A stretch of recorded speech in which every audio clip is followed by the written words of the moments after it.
You're.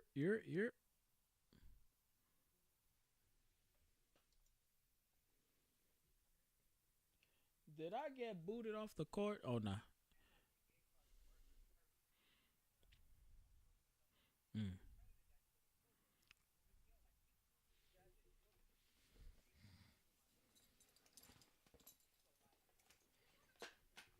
mm. Yeah,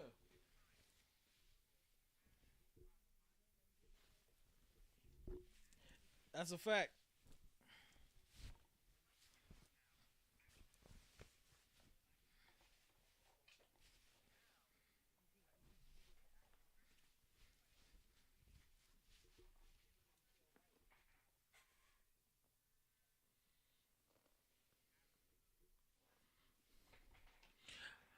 I would say more instead of saying Chinese, leaning more towards them white folk that be moving out there and living off the land and shit like that.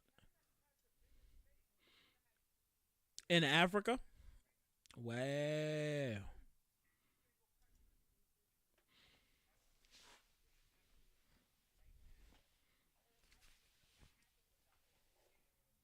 Mm.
Mm.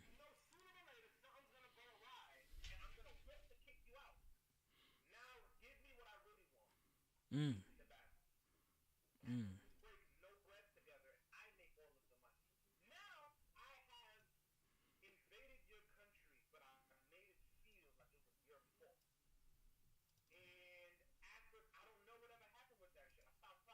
After a while, it just stopped being the news and shit like that. Mm. But yeah, bro, yeah, China has been moving in at a snail's pace over the last 20 years. God damn. I'm still here, by the way. Yeah, bro. But say what's up to the Oh, no, I people, know. Dutch. Say what's up. Introduce yourself. I'm about to do the intro, but talk to the people, man. I'm about to pull a U, and I'm making some tea real quick. You feel me? Taking it easy, my brother. I Promote bet. yourself. So yeah, yo, it's your boy Dutch Alcott, also known as B Almighty Alcott. I I want to say a rapper out of the Bronx. Very recently, I've gotten into making merchandise. The merchandise has done so well that I'm no longer gonna sell the merchandise as my branded stuff. I'm just gonna make it a completely different brand. But if you want to follow my music, you want to follow what I'm doing with the clothes or whatever, you can follow me on Instagram at Almighty Alcott.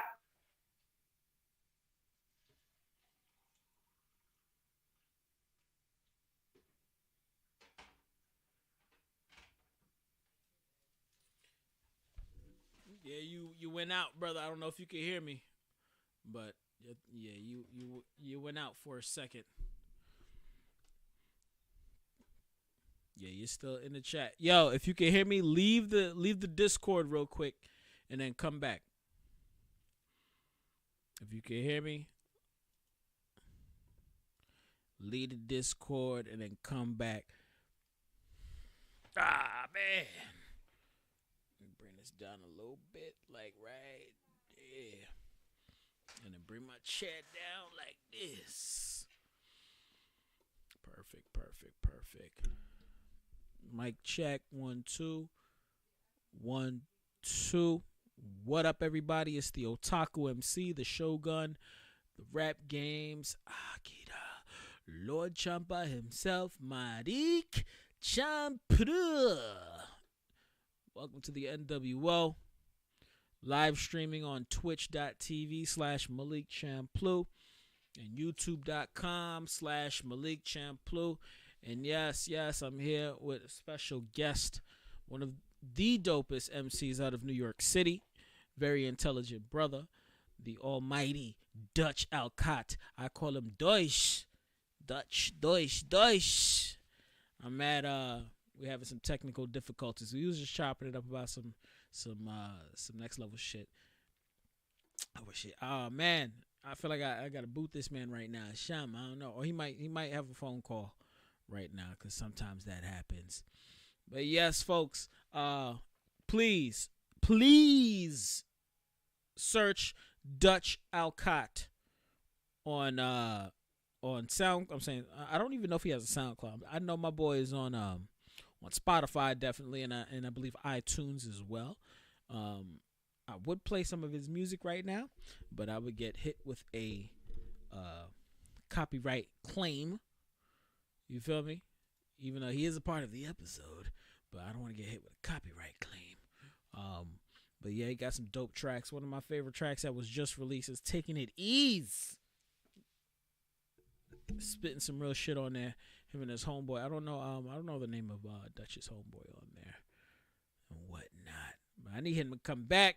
But yeah, we was just now talking about, first we were talking about the levels of not necessarily tyranny, but the levels of power here in the States when it comes to, or in comparison to the comic book world. Because Dutch is finally getting into the comic books. I'm behind, but what he's doing now is what I do as well. You know, go to certain YouTubers that are extremely knowledgeable on the comic book matters, because you know I got the podcast, the Lord Champa Show, and Jess is on here, aka Happy Bun. Y'all can't call her Jess. She don't like it. If she don't fuck with you, don't call her Jess. But yeah, Happy Bun. Hold on, I gotta close this door. Hold on.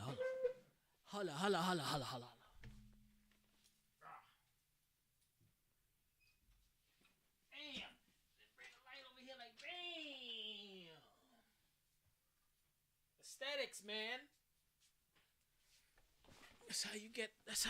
That's called aesthetics right there. And I got my table right here bothering me. But yeah, you gotta get the aesthetics right, just right. Gotta get the Samurai Champloo in the back. You feel me? Gotta get it right, but I don't want the door right there. That's proper Champloo etiquette. Who the hell messaging me right now? Hey, I hope all is well. Hey, yo, what? Of course, nigga. Every time I go live. Hey, hope all is well. Made a post with a poll in the end. Help me decide on the logo, and I get a few seconds of your time. Nigga, I'm live. I got you. Let me see.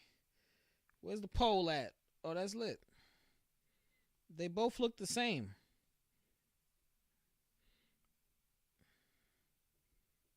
Let me see. Hold on. So the homie got some new logos that he's trying out. Taizen's World. Remember I talked about him? Let me see. I'm trying to find the difference. Bottom. No nose. No septum.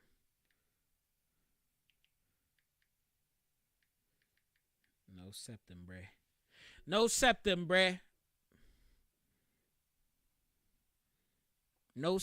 bruh. Fuck that. Take that septum shit out of here, bruh. But yeah, the homie Taizen doing the stuck thizzle. It's the homie, the OG. And we over here waiting for Dutch to come back. Yo, it's like every time I'm talking to this man, I'm gonna have to get him out of here. Hold on.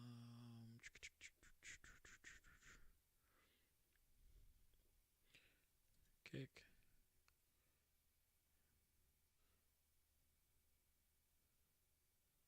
Frozen.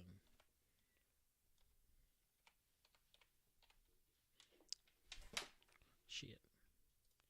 Being homie frozen or whatever. And then I'm hold on everybody. This is my fault.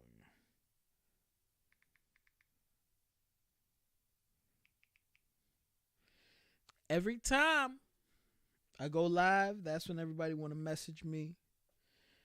Everybody, hilarious, man. Let me send Dutch another invite. And we gonna start this one more again. Hold on. Bam, boost, boop.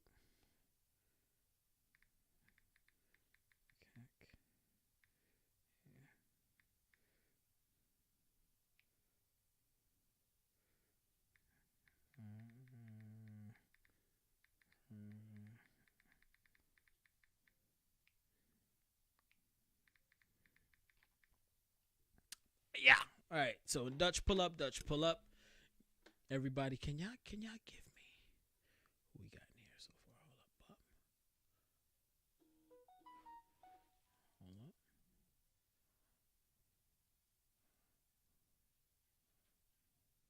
Hold up. Oh. Goddamn Destiny phone. Yo. There we go. You're back. Go. God. Shouts out to Destiny FOMO. God damn. She like. Oh yeah, forgot you're streaming on YouTube also. That's why I gotta go. What happened? I said, I forgot you was also streaming on Twitch and YouTube. Because for a second, I was trying to navigate Discord to see, like, talk to people, shout some names out, and I'm like, damn, I don't even know where to go. But I see it right here. Hey, there we go. Yes, sir.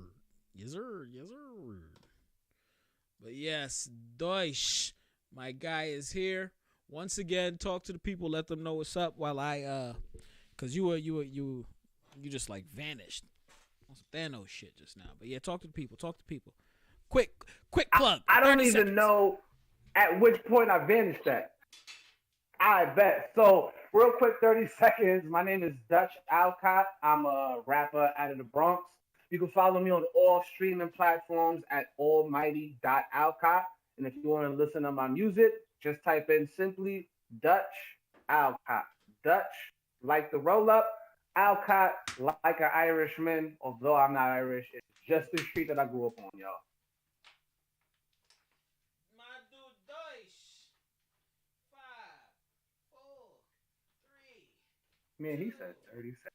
Chomp is back. Nah, I gotta find more stuff to say. Chomp is back. I'm liking the setup though. Definitely liking the setup. But yeah, man, I got a lot of stuff going on. Recently I've started selling t-shirts.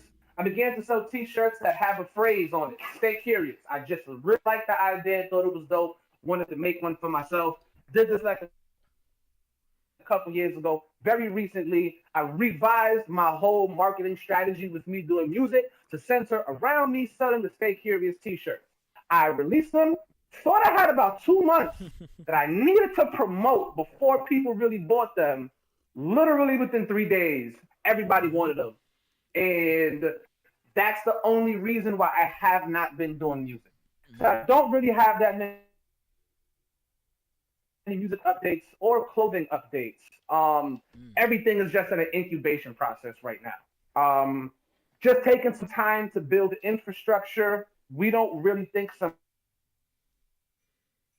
sometimes that $1 million off of it. You just do things because you want to sometimes. And if you do not build the correct infrastructure, you're gonna be fucked. Like, you're definitely gonna be fucked. So Very yeah, true. Very taking true. time to build it. Very, very, very true. Like no lie, you see how people be like, things is manifesting. I'll give you an example, like the Lord Champa show. Everything is like slowly coming together. Mm-hmm. I acquired the cams. I got the setup. I'm still building the setup slowly, but like from when we started, from last year when I moved in here, I was like, yeah, I gotta, get on my Mm-hmm. shit. So it's like taking my time and mapping everything out in my mind, and then writing out everything down, like literally writing everything down. All right, this is what I gotta get next. This is the main focus. Boom, got the mics. Had to clarify everything with the team. Had to build the team basically. You feel me? You. I say Mm-hmm. this. I'm trying to build a squad like Luffy and his crew. Okay, that's what I see my podcast as. You feel me? Like some One Piece shit. So I was like, "Yo, T, you down?" My son T is always with the I feel shits, you. right? I hit up Happy Bun Bun. Bun Bun, I'm like, "Yo, I want you on." She came on an episode. I gave her a tryout, and she was on point more than the other person because I had her and another young lady on at the same time. So they were on an Mm-hmm. episode, and like I said, Jess was just doing her thug thizzle, Happy Bun Bun. And I'm like, yo, I want you on full time. She's like, really? I'm like, hell yeah, you could talk your shit about what you do. Everybody knows Jess is a part of the sex work community. She does go-go dancing. Um, hey, that's what she do. She be selling no nudes, but she sells lewds. She be doing her thing, you feel me? And she does live streams every Friday. No, cuz now her spot opened up again. So now she's at the Lucky Saloon or Lucky 13 Saloon in Brooklyn. I got to pop up there. I'm gonna link up with my Okay. son Robert. Dutch, you more than welcome to come through. Definitely pull up. Really nice vibe. Very, very nice Okay. vibe. Definitely got to go there. Definitely. But she before that opened up again recently, she was doing live streams every Friday night with her homegirl. It was called the Happy Moon Kit Show. I'm over here promoting these niggas. Anyways, it's called the Happy Moon Kit Show, and then they go from IG. They go from IG to OnlyFans. If y'all want to pull up to the OnlyFans, it's free. But if you want to see something nice, you gotta tip. Me personally, nah, do them type of ting, but I still promote my co-host. You feel me? And then Mio. Oh, I have a very hot take. Oh, we could talk about Not that. continue. Yeah. Not continue. Yeah, as soon as I'm Yeah. done, and then the last person, I was like, "Yo, Mio Soul, I want you on my podcast." She's like, "Really? Are you serious?" I'm like, "Yeah, I really do want you on my podcast. I want you to DJ, and then work on the camera." And she's like, "Oh my god, are you serious?" I love working with Mio. Anybody that's with the shits, it's like, "Yo, let's get it done." And they're like, "All right, cool." That's my squad. Not no. Oh, I gotta think about it. Give me 5 days. I gotta, get a pap smear and check out the nigga. I got shit to do. We got money to make. You feel me? Gotta make sure shit is a-okay. Everything looking sweet. That's why even shouts out to Dutch, because Dutch hit me up earlier. He's like, yo, that shit is looking better than what it used to. I'm like, I know, because that growth, it's that slow growth. That ain't nothing, man. Fire. I got a nice little painting. Hopefully, I don't know if you watching live, right? You watching a live?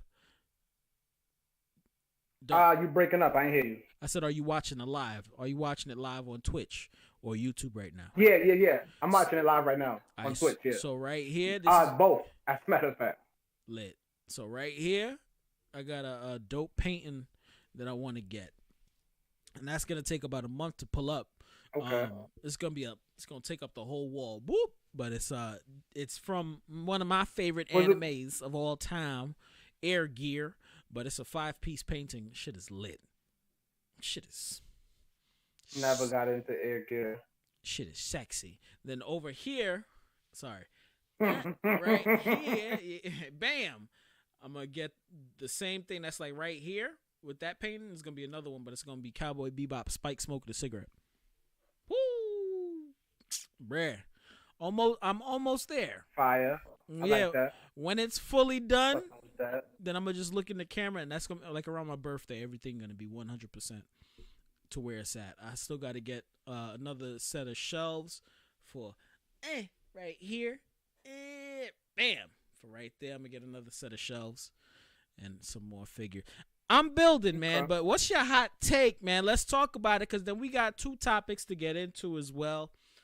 But yeah, talk about it. What's your hot take? Talk to me, brother. What's up? My hot take is that OnlyFans is a predatory service. The women that are on OnlyFans make the majority of their money by simping, by getting dudes to simp. Now, here's the crazy thing.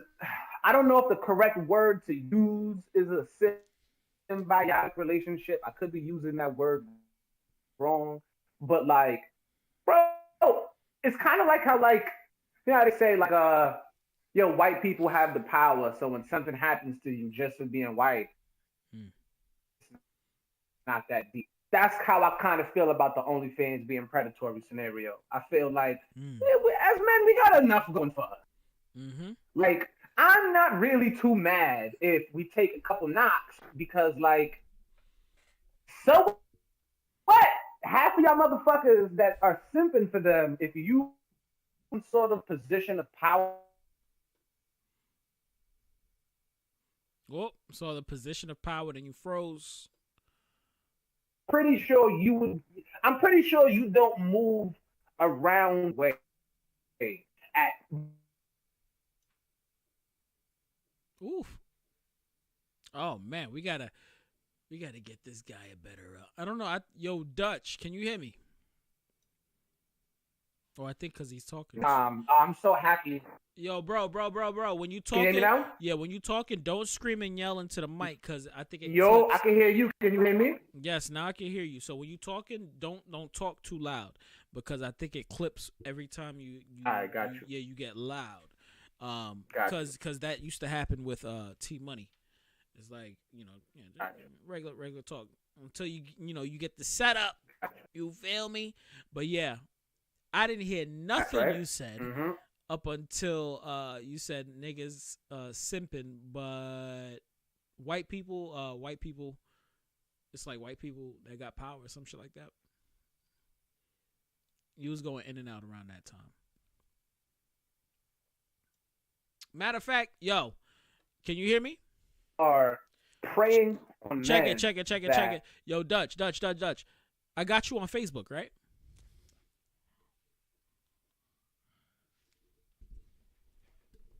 Yeah. Can you hear me? I didn't hear anything you just said. Yeah, I said. I heard nothing at all. Can you hear me? Yeah. Can you hear me? Yeah, I said, do I have you on Facebook? Yo. Yeah, can you hear? Yeah, do I have you on Facebook? I can hear you. I got you on Facebook. Let me message this man. Let me see. I think I got you on Facebook. Yeah, facts. What's your Facebook? Following IG. Jaquan Malik Sanders, because I think it might be better if we just do a call via there.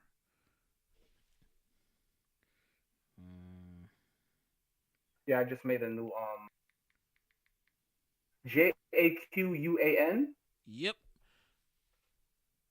Malik Champloo Sanders. There we go. Got me? You right here. Copy. Message here. Open links. Bong, perfect. All right, let's go over there instead. I bet. All right.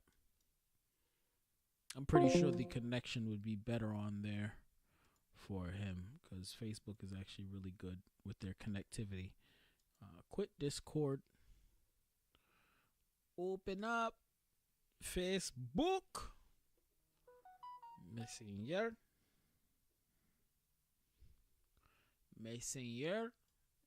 Masayer. Yazard.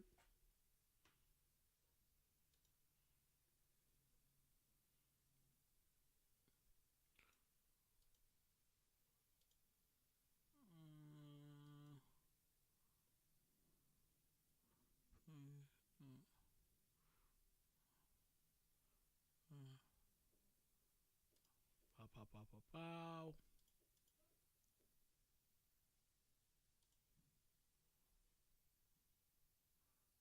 My bad, peoples. Close this shit.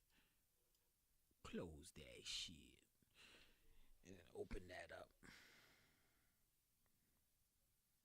One sec.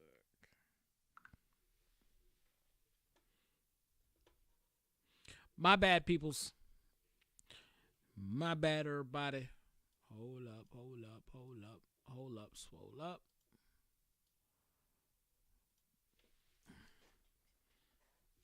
There we go. And then now we're going to call a homie. There we go.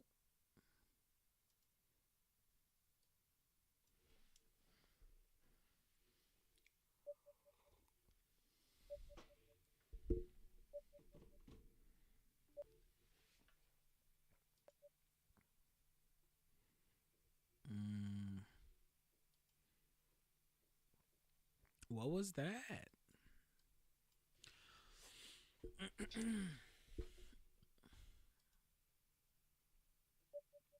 There we go. And then it keeps close. Now this wants to act up. That's crazy. So I have the app. I know what I gotta do.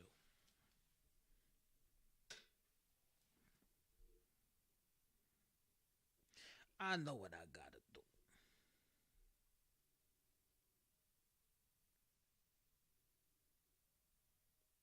Microphone check. Can you hear me, brother? 1, 2, what is this? Back to business. Gamma's in here. Copy, copy. I gotta plug you into the bigs.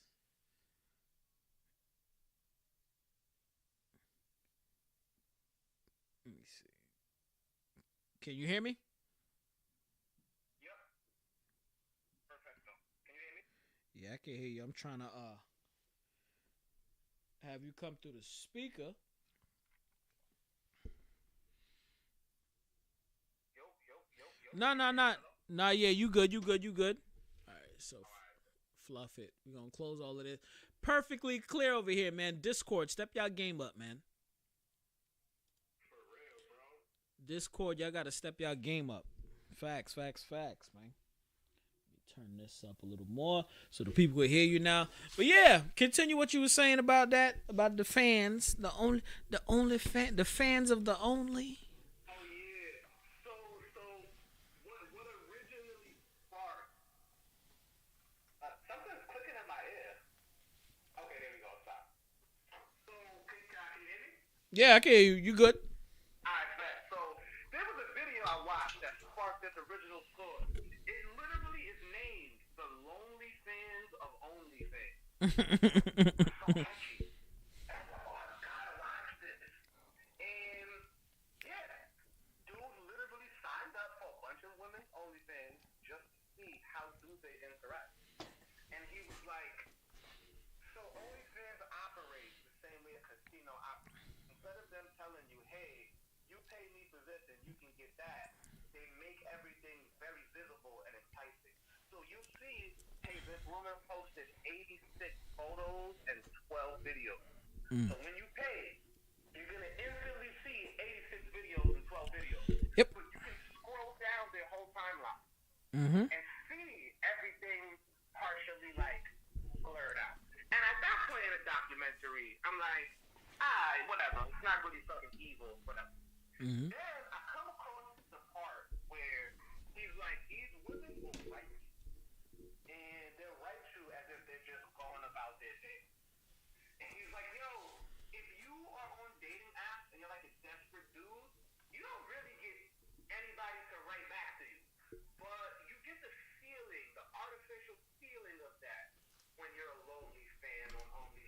Talk to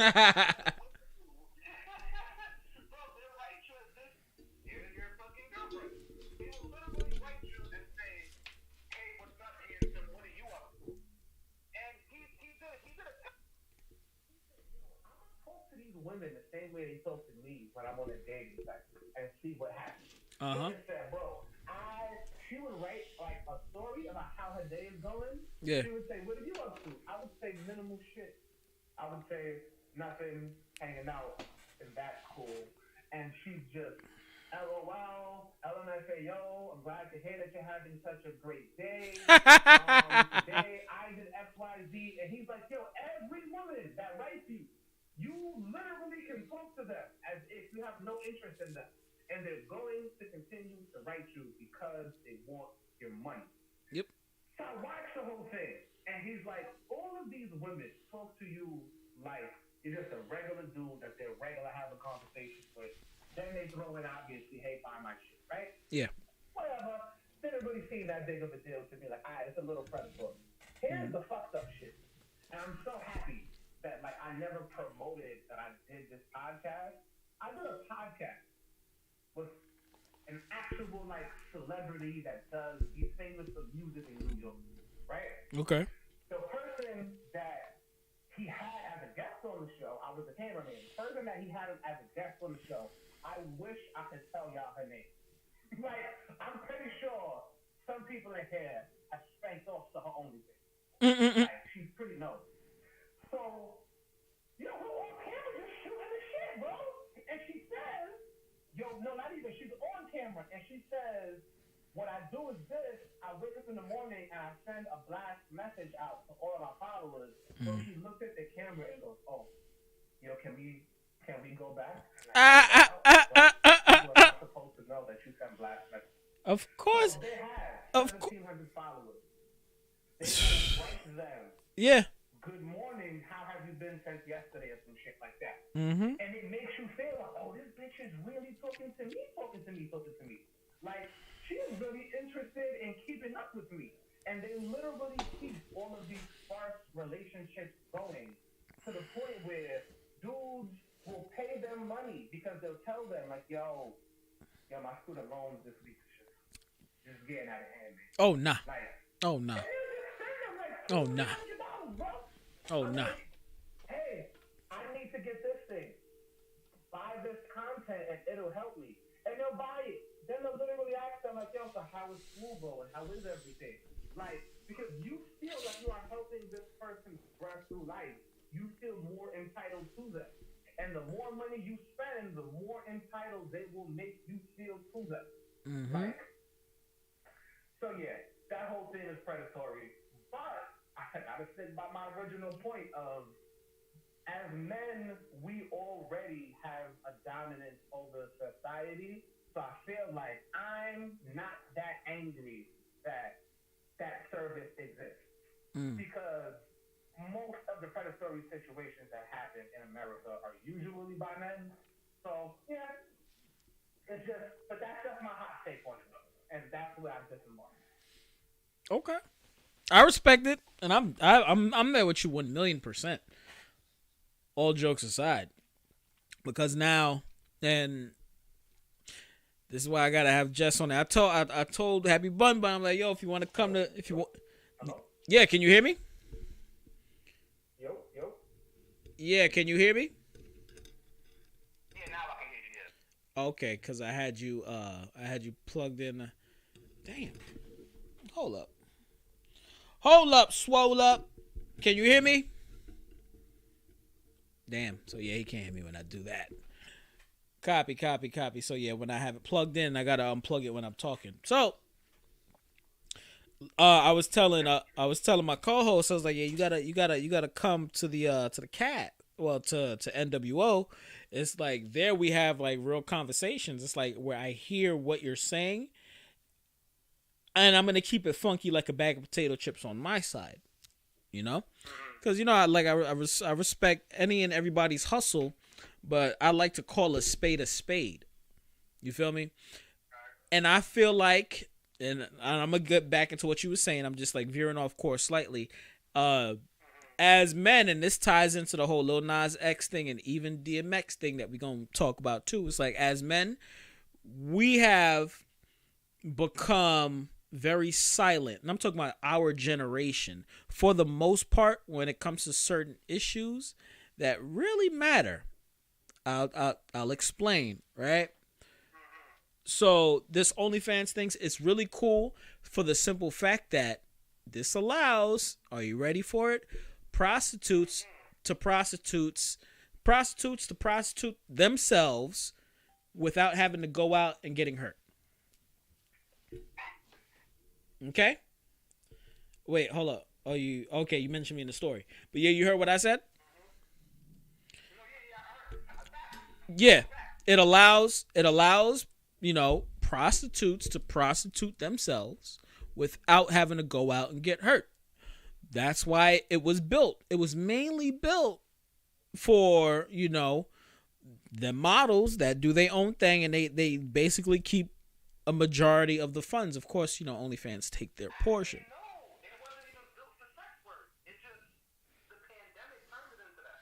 OnlyFans was always like that, way before the pandemic, bro. So basically, and this is from the shit that I've learned. Mm-hmm. They changed a bunch of rules on OnlyFans because if you're doing sex work on it, it inherently changes the nature of everything. So like, it wasn't meant for sex work. Mm-hmm. It became that. It was normal. Mm-hmm. Once the pandemic hit, it jumped to a completely different level. Mm-hmm. Like, let's say the ratio on OnlyFans was like 60% sex work, 40% other whatever legitimate thing. Mm-hmm. After the pandemic, bro, that shit went to like 80, 85. I'm not good at math. Whatever's left after that. What's that? 85, 15 or some shit like that. Mm-hmm. Like, Before, I remember, no lie, I remember when I was in the motherfucking shop, when I was working on our Patreon, I was like, we could do NWO, a Wee Boys Patreon, and I was looking for sites similar to that. Came across OnlyFans. Mind you, this is 2019. This is before the pandemic. It was exactly what it is, but at 10% of what it is now, right? So it was no different from Patreon where you had those people on there, but OnlyFans was mainly, because I was surfing through the site and I'm like, what the fuck? It was literally only models on there and a couple of known porn stars on there doing their personal stuff. So I was like, oh, that's crazy. Okay, cool. Yes, once the pandemic hit, that shit shifted a million times over. It blew up because of it went super mainstream because of what Beyonce said. She said she might create an OnlyFans, and then with that Disney star that said she was having an OnlyFans, and then when she went on OnlyFans, there was no nudes, but she banked in I think $2 million, and then they changed the rules. Yeah, like you said, they changed the rules once she did that. So now the people on OnlyFans have to wait an entire month to get their checks because some people might cancel. They be like, oh, they don't like the service because certain chicks on there, they like to do the wool over your eyes. Like, oh yeah, you're gonna see everything, and then you go on there and it's just her sniffing her ass or digging up her nose. Some people get niggas like that. Some. Yeah. I see women, and no, I'm never gonna pay for your OnlyFans, no matter how much of a man I am, and it turns me on. Mm-hmm. I will never pay for your OnlyFans. So what I learned is I started to go on Reddit for community things, for open mics and shit. Then I noticed oh shit, a lot of sex workers are actually on Reddit. That's weird. Didn't really know that. Then the further and deeper I delved into it, I'm like, oh shit! So all of these women that have 17,000 followers, I'm looking at their pictures on the Explorer page, damn, the algorithm really showing me her. Instagram must be reading my facial expressions and seeing my smile every time I scroll past that shit on the Explorer page. So it must be showing me her movie. Whatever. I go on Reddit. I bump into one, what are we gonna call it? One not safe for work page. Fell down an infinite fucking rabbit hole, bro. I'm like, oh my god, they're selling all of this shit here. It's just free. She's gonna post up her content that she's paying her bills with this shit. I don't know how to feel about this, but I'm gonna watch it, of course. Like, so it was crazy. I'm watching everybody there share women's pictures and stuff and say like, yo, don't subscribe to her OnlyFans because she's a scammer. People literally on Reddit will see a beautiful woman and say, I am going to repost her on Reddit. Does anybody have a video of her getting fucked? And people will say, yo, actually, yeah, I know her. I smashed last year. Or they'll say, like, yeah, I got the link to, like, her free OnlyFans shit. I don't know, bro. It's a very, very weird world that the internet is evolving to. Because there are literally two different economies built off the back of sex work. The men who don't want to pay for the pictures have built an economy of selling the pictures to other men who don't want to buy the pictures. What kind of matrix fuckery is this, bro? Like, you could just sign up for OnlyFans for all that. Like, weird shit, bro. No lie, that's exactly how it is. Cause man, trust me, your boy's on Reddit too. I'll be around, man. You feel me? I'm following, a couple of Asian thanks. I like my, you feel me? I like my Asian lady's thick, man. You feel me? So I'm like, I know she gotta have a what's name, OF, but we snitching right now, so we gonna bring it back a little bit. But you speaking facts, but you snitching a little bit. He's like, yo, there's niggas that be. Yes, we know. Shh, dosh. Bro, they all know, bro. Yes, They know, bro. and they're actually. And I have something to say when. You remember when I told you, like, bro, I don't want to do podcasts. This is the reason. This is on my brain heavy. It's mega interesting to me. So, like, I don't want to fuck up whole industries, bro. If I do podcasts for like a year straight, I feel like I'm gonna like destabilize a couple different fucking mini economies because I'm gonna be accidentally exposing shit. Like, Here's the thing, right? Because I wanna segue into talking about the two X's. When it comes to that life, right? And this is just my opinion, and I'm throwing it out there.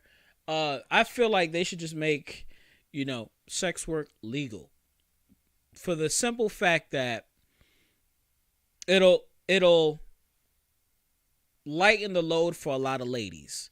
I personally do not want it, but for the better of, like the future that we're going into. Remember, I was saying how we don't say shit, but look what we're going into now. So I think it's better for what we're going into now, because niggas could have been stopped all of this bullshit a very long time ago.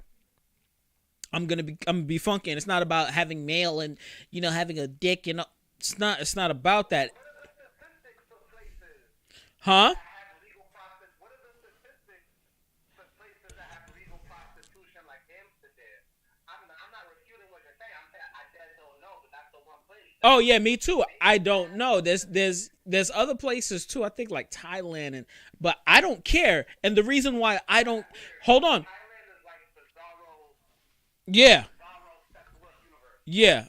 And the reason why I don't care is because I won't be using that service. But I do know several women that are a part of that life.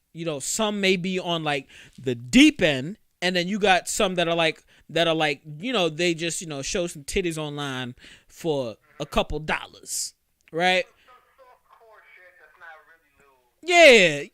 Yeah, something you're not gonna buy an OnlyFans for. You feel me? No, So it's like, for the fact that I know, like I said, this is like, no lie, the pandemic literally just threw like chemical X, bam, just threw it in the whole pot, and the shit blew up. Thus the Powerpuff Girls are born. Okay? All right? You got super righteous activists, feminists, right? You got super independent women, and then you got the OnlyFanners, the workers. You got the Powerpuff Girls. So it's like, that's the route we're going into. Why not do that? Me personally, I won't be using that service. Nigga, I've never been to a strip club in my life, and I don't tend to or want to go to a strip club ever. Why would I be throwing Why would I want to throw my hard-earned money at some cheeks that is not going to be on my dick unless I have to pay for pussy? But you don't want to see it one time? Nigga, I got ladies that can do that for me.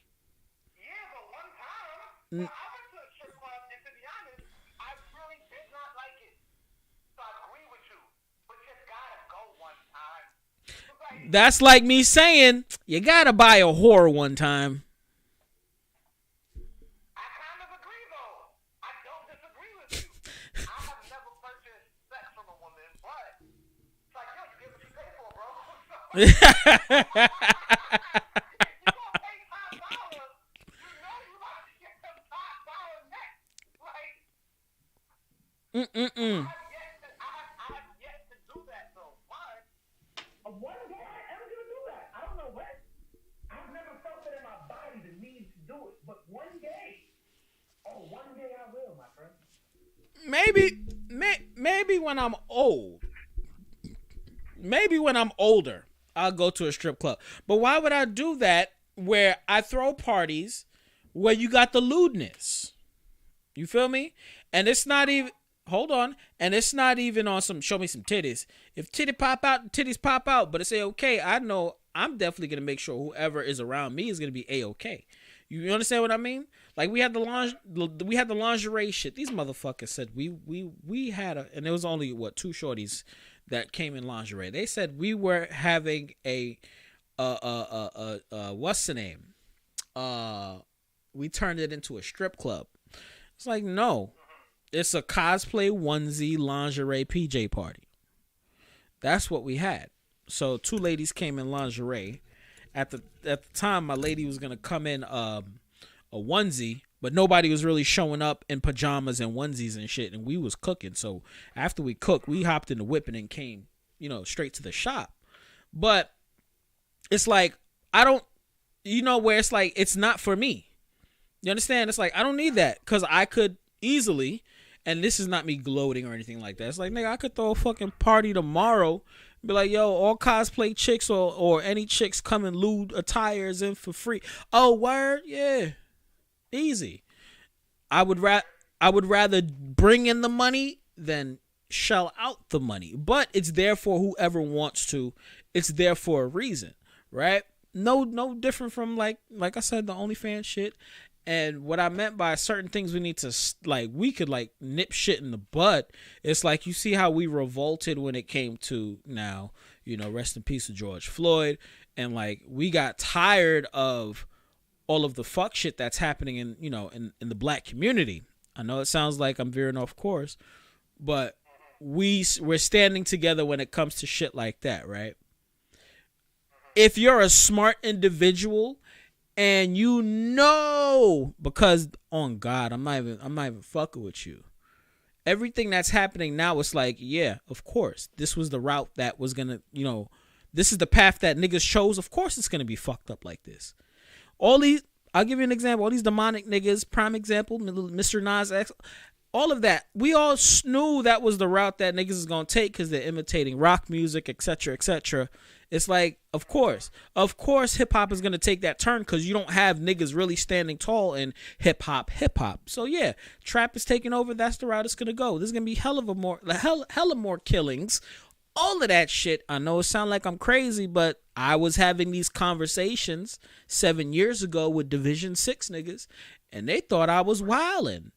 They thought I was bugging. I'm like, no, because niggas follow trends. When the biggest people follow those trends, it becomes the norm. Period. It becomes the norm. So now that Beyonce said her OnlyFans, every chick got a OnlyFans.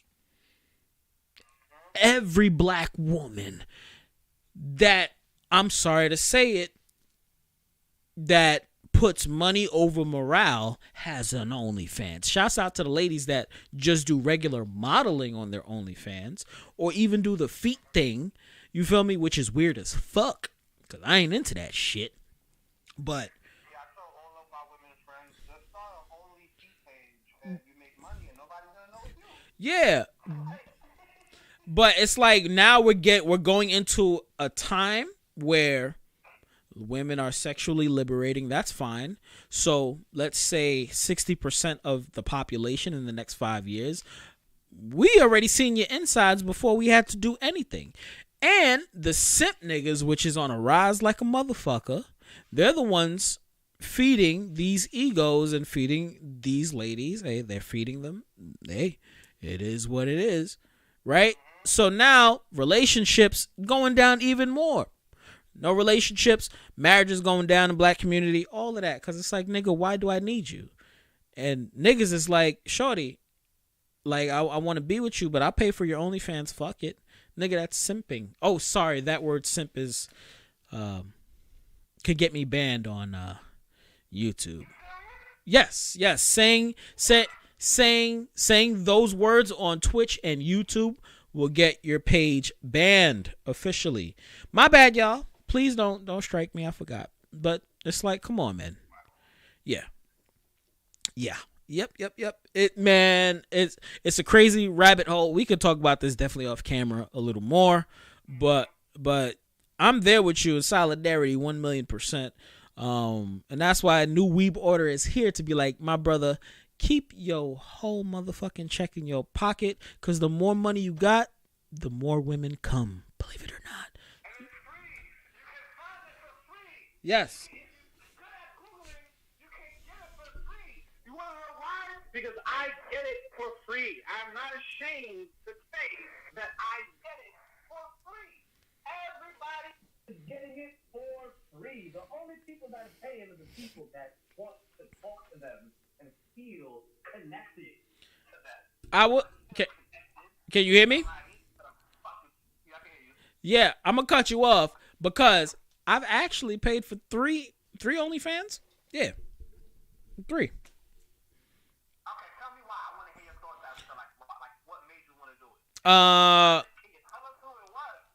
Cause I follow a whole bunch of bad biddies, but there's 3 in specific. I was like, I would definitely like to see that. Not to have a conversation.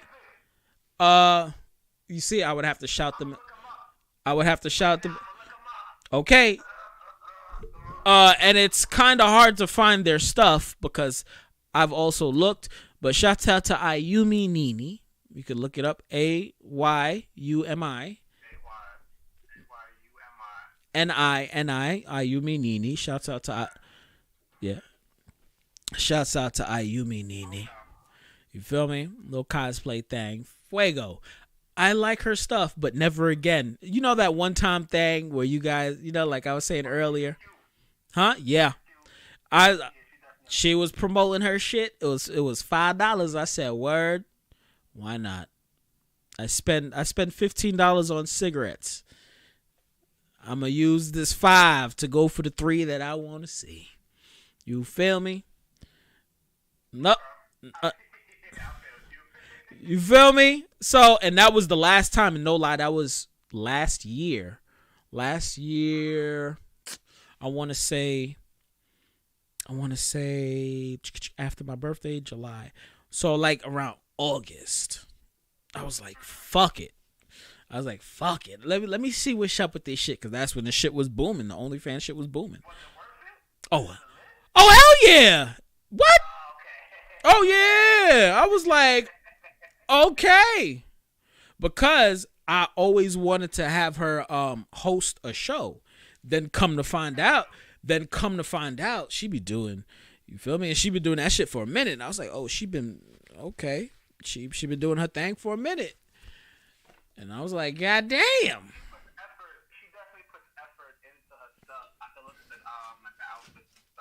Yeah. So that would be something that would be Right. feel But together an experience. but all of the people out there throwing it out there, DMing their friends saying apply to my OnlyFans. Hell no. Fuck no. I'm not doing all that. No, no, no, no, no. I know I will never see this one right here who is a bad biddy. That one's a bad biddy. I know I'll never see that one, and I never touch that one right there. Fuck it. And they on sale? All right, cool. Never again though. That's my strip club experience right there. Is bang. OnlyFans for a month. You feel me? That's it. That's just me. But I will never go to a strip club. Like, in all honesty, that I'm never gonna like buy no fucking OF shit again. I'm good. No, hell no. No fuck. No. No. But $5 for like a very in the moment thing, not really bad though. and I'm talking about content. I'm like, God damn, you got over 1,000 things, nigga. Shit, this is your whole cesspool of everything. God damn. Hey, I can look at her and just tell. you feel me? The outfit is on point. She actually put care into it. Yeah. Most of the women that do stuff like that, you have a really large fan base because if you don't, you buying all of that stuff. It's not really gonna be Exact. Nah, we gonna talk after the show though, cause you my boy, Deutsch, you my boy. But Lil Nas X, man, you had some very, very interesting takes that I was agreeing with on your IG live. I don't want what you're saying to interfere with the music and your what's the name? Your clothing. So just letting you know, we keep it funky over here, because you know some people may agree, some people may not agree with you. I'm letting it fly. I know exactly what kind of podcast this is. Trust me, I'm here to let it fly, bro. All right, so you go ahead, say your thing. Go ahead. I feel like everybody's mad butthurt about the Lil Nas X thing because Devil is in it and he's doing gay shit. Yep. So like the people that are gay that like don't fuck with devil shit are gonna be like, I can't believe that he's doing this. But the majority of them don't feel that way. Only some of them feel that. Mm-hmm. And the reason why only some of them feel that way is because they instantly understand exactly what the video means. The Lil Nas X video means that if you're going to say I'm going to hell every day in my comments and just in life, that's what they say to gay people, then I'm going to make a video where I am now doing gay things in hell. Can't get into heaven, I'm going to go to hell, and I'm going to be super gay in hell. That was literally the whole point of the video. It's just really shocking to see him twerk on the devil. Like, that was wow. I've never watched a music video, mind you. Doesn't interest me. Gay things just don't interest me. So, I'm not gonna watch a music video. Everybody being so up in arms about it, I think, is bullshit and misdirection. Mainly misdirection more than bullshit. Because the people that made those shoes, that's what they do for a living. They were already going to release that. Saw the Lil Nas X video and was like, let's get him to promote these. So more than likely, he was getting backlash from the video. And he was like, I knew I was going to get backlash anyway. Then he got an offer from a company that said, hey, we're going to drop these, which is doing right now lines with these. We'll pay you X amount of dollars if you just promote these. And that's exactly what happened. Now, what in my school of belief, what I like to call the 85%, the 85% of the people in the world that is, for lack of a better term, deaf, dumb, and blind to the truth of what's going on, they're just going to let themselves be affected by it. And without really stopping and questioning, even if this shit I feel offended, I wonder why this is happening right now. Somebody like me, I just shut the fuck up for like 2 days and did some research and instantly found out very quick why he did this. So for me to know why he did it, with only 2 days of research, it feels really weird to see a bunch of media outlets and famous people talking and bashing them, and then they're talking about like God and Christianity, and these are people that literally never ever talk about God or talk about Christianity. You only want to talk about God and Christianity when you feel offended. Because you feel offended that he's doing negation on the devil. You're like, we gotta stop this.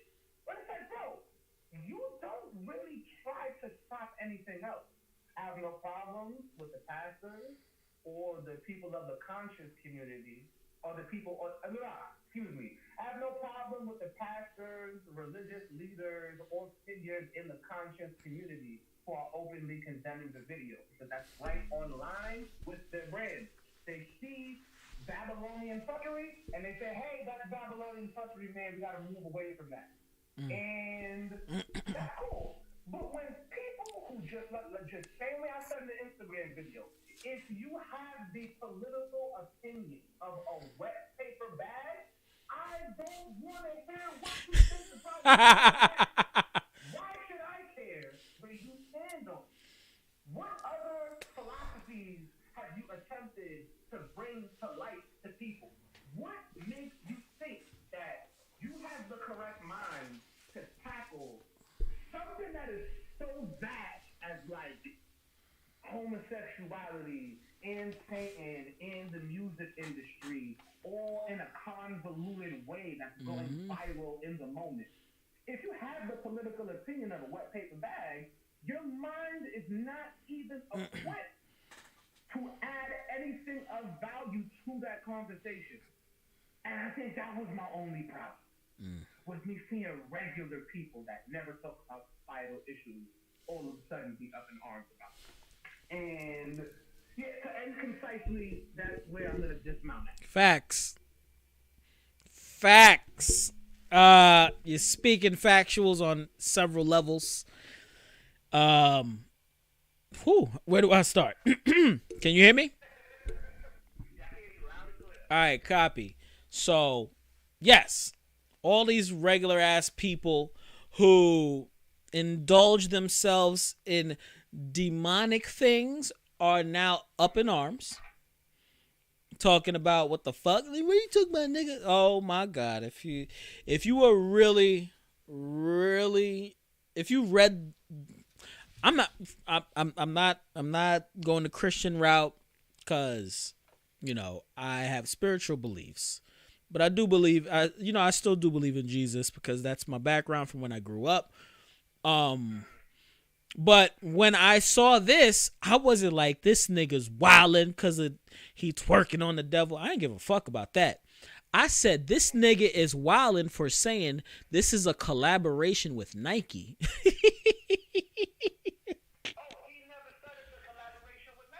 Bro, yes he did, because when I seen the tweet, it said he never said mischief.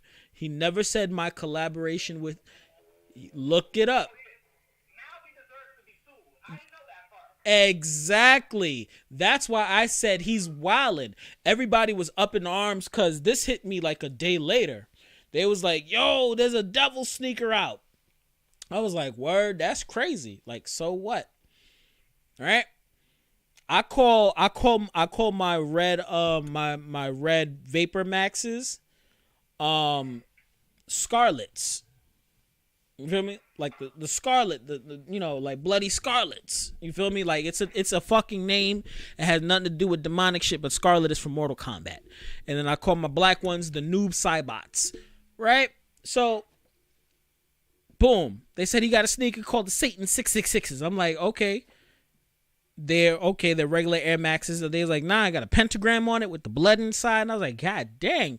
All right, cool. There's only 666 pairs. I'm like, he's going all in for this. Come to find out, he had the video out. I ain't watched that shit. I'm gonna be honest, that's not my stilo. Sorry.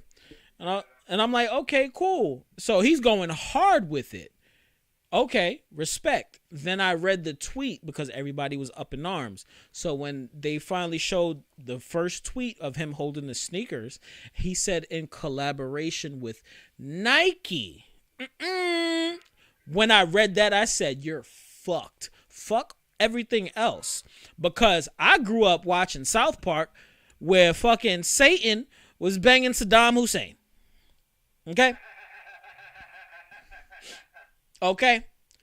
I grew up where Ozzy Osbourne and Marilyn Manson praised the devil and shit like that. And I listened to the rock music, but I wasn't into that shit. It's like, nah, that shit sound hard, but I'm good. That's where I stop at. I stop at the music, not the lore and the cult of, and that's what music has become, is the cult. Because now people are like, Lil Nas X, you're here for the kids and this and that. He did one major song about doing lean. Your kids shouldn't be listening to Old Town Road. That's for adults. That means you obviously aren't listening to what people are saying in their music. You aren't listening and paying attention to what goes on in the internet and in someone's personal life. Because as you said in the comments, he was getting killed, talking about you're gonna die, you're gonna go to hell. Why are you bothering this young man who came out talking about that? Where Kylie Jenner's father is not the mother, you feel me? That grew up during y'all time. No disrespect to her. No disrespect whatsoever. But don't worry about this generation because we have to take care of that. Y'all need to worry about y'all generation. Y'all need to worry about all them fucking pedophiles, them rapists, all of those that you guys have been quiet about. Remember I spoke about earlier, niggas being quiet, not saying nothing. But now people, our generation, we're speaking up on certain situations because we got the brunt of it. So now that we're living in this world where it is what it is, you choose what you choose, that's all it is. I don't listen to Lil Nas X besides Old Town Road. I still listen to that song. I don't care if he's gay.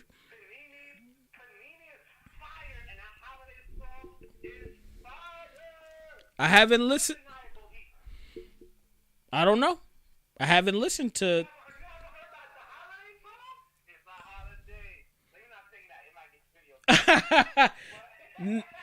Hey, so like send it to me if it sounds good, then it's gonna go on the playlist because I really don't care. Like my mom's grew up. Prime example, one of my mom's favorite artists of all time was what's his name, George Michael. Well, then when it came out that George Michael was you know he was that way, now everybody turned, huh? Yeah, George Michael, yeah. Yeah, George Michael's gay, bro. They caught homie trying to get top. May you rest in peace, Michael. Like, no disrespect, my brother. No disrespect, George Michael. But they caught George Michael trying to get head at a gas station bathroom. They caught him. So that's why so then he came out after that. And I remember my mom's just up in arms like, what the fuck? But she loved that nigga. But no lie, Luther Vandross, may you rest in peace. Luther Vandross is gay. So it's like, why y'all bothering this kid? This is what he chose to do. You don't have to watch it. You don't have to. You choose to. I chose not to watch the video. I'm watching the business side of things because this is what happens when you choose to use a powerful entity's name in anything, good or bad. When they had those Jesus shoes, they didn't say our Jesus shoes in a collaboration with Nike. Mischief ain't say shit about it. They just dropped some Jesus shoes. That's it. Lil Nas X took it upon himself to dig his own grave by mentioning in collaboration with.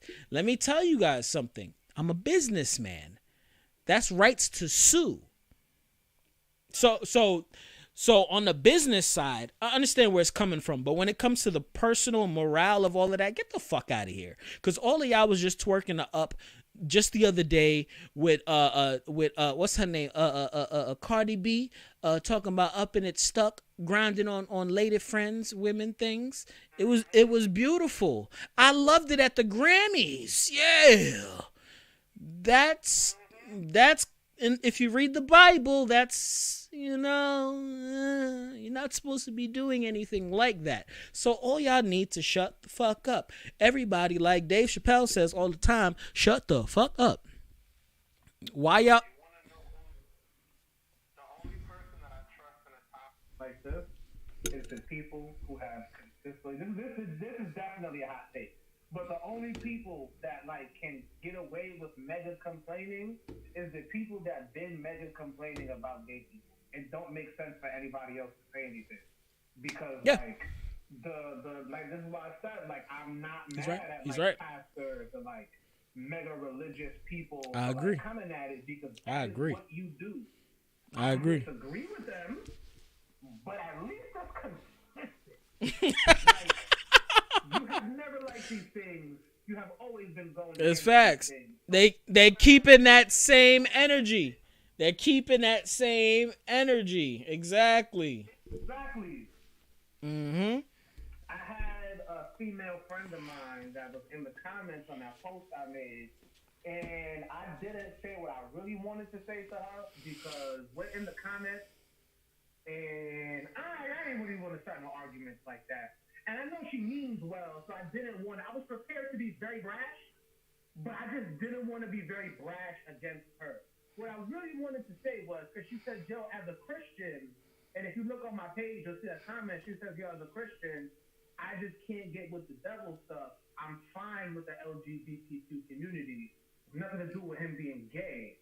But, yeah, I just can't get with the devil stuff. And what I really wanted to say was I had never heard you even say the name Jesus Christ. Even one time for as long as I've known you. You never not one time ever spoke to me about Jesus. Never not one time spoke to me about your faith. You don't have to walk around shoving it in people's faces. I get that. Everybody's faith is a personal thing to them. But never not one time have you ever overtly said anything as a Christian. Only when there is a problem, you will choose to view this overtly as a Christian. And that's the essence of the BS that I'm talking about. Like, as a Christian, you literally don't do anything Christian, though. Like, how can you really say that? Like, yeah. Facts. You can't pick and choose. Nah, go ahead. Yeah, I don't want to go like too left, like off of the topic, but I one time was in a job where it was me, a gay dude, and a pastor in training. What type of like what type of situation? Hyper masculine kind of dude. And yo, bro, this is the only person I ever met in my life that stood by all of the hateful shit that they say in the Bible. And believe it or not, it kind of made me respect the fuck out of it. Because like you said, you just said, the Bible says that you're not supposed to be doing X, Y, Z. This man has a completely different understanding of the Bible, where he literally will say, oh, no, you can just read any part of the Bible in that case, pick apart what it is that you want to live by. So, like, don't listen to anybody if that person is not completely living their life by the book. And I would debate him and say, like, he openly did not like gay people, and there was a gay person in the room, and I would cause discussion. I would always cause discussion. So, like, yo, bro, the way that he stood by it was very, listen, the book says this, it's not my opinion. But I'm not emotionally moved towards you negatively or positively. I just, based on my book, if you do this, then you go to hell. I'm not sending you to hell. I don't want to buy you an express ticket to hell, was what he was saying. But if you do then according to my book, you have an express ticket to hell. And I'm like, yeah, but what about turn the other cheek and XYZ? And he used the same shit that he said. I'm like, yeah, well, you got to look at everything in the Bible. Don't just bring up one thing. Bring up everything. You got to turn the other cheek. But it also says that that is an abomination in the Bible. So, like, how come we can't look at both things? It has nothing to do with turning the cheek. It has, I'm telling you, these are the rules. If you go against the rules, then you get the penalty.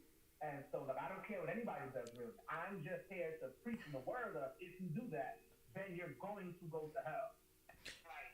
That is the most respectable opinion from somebody who is a radical type religion person that I have ever met. Very disconnected from it. An extremist. Well, he's not an extremist. So. No, because I was saying extremist, but he's not an extremist. He just goes by the book. He's not an extreme. I know extremists, but nah, yeah. No. No, if he was extreme, he'd be like those white people that's like, you're gonna fucking burn in hell, throwing holy water on motherfuckers and shit like that. That's extremist. But him being like, hey, that's you? The book says you gonna die, nigga. It is what it is. It is what it is. Keep that shit away from me. Help the gay person. And then he'll tell you exactly why he did not want to help him. Oh, nah, yeah. That okay. So shit like that, yeah. He's going towards that. He's going towards being, an extreme, yeah. He can't really tell me what I should and should not do because I have a better understanding of the Bible than you do. So don't tell me that based on the Bible, I should not feel like X, Y, Z. Literally anything I would bring up, the most debated, controversial shit in the Bible, I would bring up to him, and his explanation would make me feel like, damn, bro, like, I never thought that anybody would really feel like that. Like, I feel like if everybody felt like that, not in the action, but in the thought, I just feel like the world would be a better place, bro. Like, not in the action, though. Because, like, yeah, he openly would not help gay people that came in. And, obviously, if the gay person says something about it and it feels like some, in the words of Joe Biden, for lack of a better term, it feels like some civil rights bullshit going on. So I then feel obligated to say something to him. And I said something to him. And the way that this motherfucker backed it up, it was like, yo, professionally, you are wrong and you are a piece of shit. But morally, I disagree with you, but I'm not angry at you because you keep that same energy with everything. Like, if somebody keeps the same energy with everything, all you can really do is respect it, bro. Like, that's all you can really do, bro. That's a fact. No lie. Like, there's nothing else you can motherfucking do. And shouts out to him and people that actually follow, whatever walks of life, their religions, including those that are actually Muslim, not the fake Muslims out here. Not the fake woke nation niggas. I'm not talking about those. I'm talking about people that are actually Muslim, people that are Catholic and not necessarily Christian, but like Catholic ways of thinking for the most part. Like respect 100%. But, if you're choosing violence, if, it's okay to speak out about it, but like going hard and violating people, that's a no-no. No, you don't do that. And I agree with I agree with the fact that homie said, you can't just take one part and use that as, a whole standing point or a whole way of life, right? Reason why I agree with that is because that's what America's built off of. One small little thing can, prime example, Nike, in collaboration with Nike. Oh yeah, we gonna sue this nigga. Oh, that one small piece where you mentioned me, you fucked up. Now I'm gonna fuck your whole shit up. Don't mention me, right? That's what America is built off of. As you were talking, I had said it in my head a million fucking times. Brain fart right now. Fucking not context clues. It's just picking and choosing. Like, okay, now I'm gonna intervene because I follow this. Prime example, your friend, who out of nowhere is a super Christian, but I'm pretty sure she be talking about, damn, she's bad. This chick is sexy. Ooh, shit like that. It's like, hold up, my nigga. I'm pretty sure she smokes. I'm pretty sure she drinks. Shit like that. And I'm not coming at your friend. I don't know her. I'm just personally saying it's 2020. This is what we have. This is the age we live in. So you have people. Exactly. So you got this side of people that are, the extremists. They heavily believe in, prime example, rest in peace to my great grandmother, my grandmother, they believed in the word. Cool. Me, I'm growing up in this day and age, in this time where I could see the shift, and I do have, beliefs. I still hold on to that because I grew up on that. But I know where I'm from. My people, I know my people's from. I know the hardship my people have went through, and that wasn't our word. We didn't go by that. You feel me? My people was literally, descendants from Africa. You feel me? So, and this is not me having an identity crisis, because that's the one thing us here in America we have when it comes to this whole Lil Nas X thing.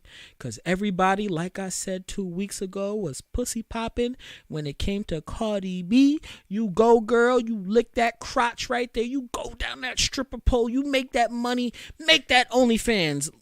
Show your pussy. Show your titties. Then Lil Nas X pops up with the devil because they said he's going to go to hell. So he said, I'm going to go down and I'm going to twerk on that motherfucker. I'm going to hell? All right, cool. I'm going to go down in the biggest fucking way. Fuck it. Now everybody's like, oh my God. You can't pick and choose. You cannot do that. And I hate the people that flip-flop on these type of things. It's like you literally have no morality. You have no moral code. You just go off of your emotions instead of understanding and knowing who you are. This is what I'm going to go by. Shouts out to you, Dutch, because when you said that, I was like, am I the only one that really don't give a fuck about this shit? And are these people really out here really going ham? And now nobody for the past, no lie, for the past 5 years have been speaking about God. Nobody has been speaking about Jesus. For the past 5 years, no one has mentioned Jesus, my carpenter. Nobody. Okay? No disrespect to you, Jesus, but you were a carpenter. Right? Nobody. As soon as, finally, in the black community, this kid comes out, it was a problem. People were like, oh, I'm not listening to Old Town Road no more. All right, cool. He does that shit. Everybody is religious again. And it's crazy because I saw you on OnlyFans sucking a dick for some money. Are you serious? You like, come on, man. Leave a man alone. Let Nike handle that.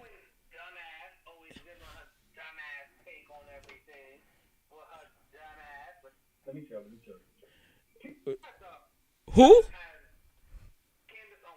Oh yeah, we talked. Oh man, Candace Owens is a very intelligent woman, but she flips certain things, and it's like you're making sense, but now you're trying to flip it for the white man. Like when she was speaking those facts about Jim Crow and everything, when she was with T.I. and Killer Mike, she was holding her own, but the one key thing that she won, bro. I don't even like Candace Owens, but I am intellectually honest. Yeah. Yeah, she did. But one of the main things is that us as black people have been systematically oppressed since fucking slavery. So of course, violence, like we get it how we get it because it's in our DNA now. It's been beaten into our DNA. You feel me? Our in, I think that the real cause of it is hijacking the way that we think by means of the media for the last like couple hundred years. I way more than DNA, to be honest with you. I think that's the real problem. I will say this, right? When it comes to the whole media thing, not necessarily, because I know people that were dirt poor. You feel me? Dirt poor, and now they get it how they live it. If you understand what I mean, like you feel me? Like I had conversations with people where it's not even like, oh, I want to have the flashy cars and clothes. It's like, nah, nigga. I was thrown into this system you feel me, at a young age. And this is the only way I knew how to get it. And me, that now that I'm older, I'm still advocating. Ever since I started making music, it was always like, you have to understand the duality of the world. You can't be a good and bad of both. You feel me? You can't be a fucking super murderer and be the kindest person, you know, to homeless shelters and stuff like that. The universe don't work like that. You gonna get yours. You gonna get yours. So if you gonna be a bad man, you're gonna be a this or that. You gotta stay in that lane. You can't be swerving in and out. You feel? I'm not even making this up, bro. Like, there's like a notepad in front of me. I literally wrote this last night. Mm-hmm. Niggas is fake deep. Flash up a text for lead. Say it's for inspiration. Claiming this motivation. You ain't gotta lie. We've seen this situation. If you ain't trippy and flashy, then they don't know how to take you. But then they might have to factually rate you. But then they might actually hate you. Smoke and mirrors only last in your bank account. So fuck what I'm saying and play it the way you play. Woo! Because you ain't blocking my way in. And I ain't saying you is, but the main consumer of the music is the little kids and so on and so forth, more shit that's like that. Yo, like literally, bro, niggas will make bang bang shoot 'em up music, right?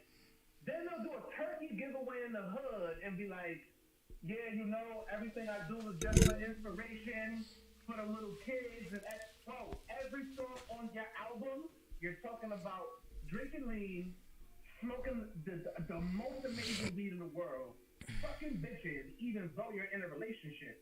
So, like, how can you do and say all of that? Then when you get the money from people buying into your Babylonian fuckery, then you try to go back with the money and do non-Babylonian fuckery. The influence will always outweigh the money because you can't really buy influence. So once you lit, you lit. You can do anything now and you're going to make money forever. Like, anyway, I forgot my original point. I want to go on a tangent. Nah, bro. You was spitting fact because you were basically like affirming, like, yeah, nigga, like what I just said. Like, you can't be flip flopping out here, people. Like, seriously, that's why the balance, the order is fucked up in the world. I'm just chilling watching it. Like, no lie, it's crazy. Like, my homies that like really listen to my shit was like, my nigga, there's a lot, like, you're creepy. I'm like, what are you talking about? It was like, you made certain songs 6 years ago, 7 years ago, and it's literally coming to fruition now. And I'm like, yeah, because that, you know, it's a trend. That's the way the world works. They're like, no, my nigga. And I never caught this, but I never forget this. My nigga said, bro, Fortnite came out in 2007. Why you was talking about Fortnite in 2013? Playing the game to right. And I was like, I wasn't speaking about Fortnite specifically. I was talking about, you know, like, you know, a Fortnite, like talking, there's like, but it's kind of weird that, you know, that wordplay kind of, you know, what happened? Oh, no, go ahead. You could kind of that the wordplay has transpired into what it has become. That's kind of creepy, my nigga. I'm like, hey, that's just the way it is, you know? And what I was trying to say is I'm just sitting back and watching shit because I'm writing like a motherfucker And it's like, what is gonna happen next? Because that was the mode that I was in when I was like writing my music. It's like, what's gonna happen next? So it's like the pandemic hit.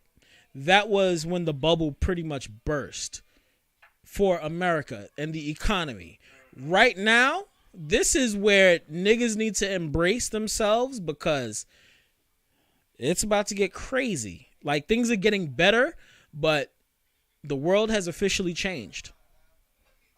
Officially. Now and in the future, if you are not a boss, you will be a very sad worker. You look at most dystopian futures, the rich people.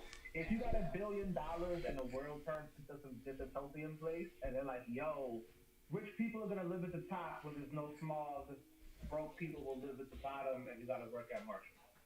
Like, whatever jobs are available, because the whole point is that machines are gonna take over the jobs. So, like, you're going to need to still feed yourself and make money, but you're never going to be able to keep up enough because there's not going to be that many jobs. Like, and if it's not that many jobs, you're not really being a lazy person for being broke. Like, know plenty of people that try to go out and get jobs, and it's kind of hard for them to find a job. It's not impossible, but it's hard. Like, so imagine in the future when there are no retail jobs. And another thing is this. I don't mean to hold that thought because I want to add something to exactly what you're saying. There's plenty of jobs out there for the time being, and I'll explain why I said that. But now we have become emotionally attached to everything that we do and say nowadays, right? Remember, Jamaicans, Mexicans, they do the job. And this is not me disrespecting Jamaicans and or Mexicans. What's my job? I have 12 fucking jobs. I'm doing the job. I'm going here to do my job. I'm not worried about any and everything else that y'all talking about. Prime example, homie like, yo, that nigga gay, he going to hell. That's all I got to say. I'm not going to help him because my religion, nigga, you're at work. What are you worried about all of that shit for? Right? Okay? So we've become extremely attached. Nigga, who the fuck was talking to me and was it you? Or somebody was like how somebody said, and I'm not talking about your homeboy, not him, but somebody was like, they not helping nobody because of their sexuality. This is not what you were talking about. It's somebody else I was talking to. And I was like, damn. We're really there where you're. Wait, what does he mean? I don't get it. It wasn't a retail job. It was some shit. Damn. I think it was like a food, like a food job or some shit like that.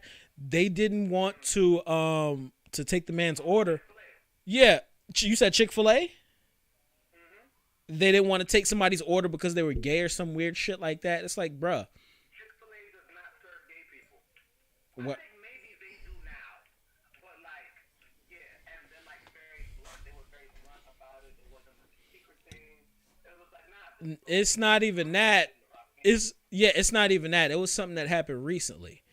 So I think it was somebody on the pod I was talking to, and I was like, God damn, like what? Like we're still there? You feel me? Like Jesus. You feel me? So it's like this is the route we're taking. Everybody's emotional as fuck. Okay.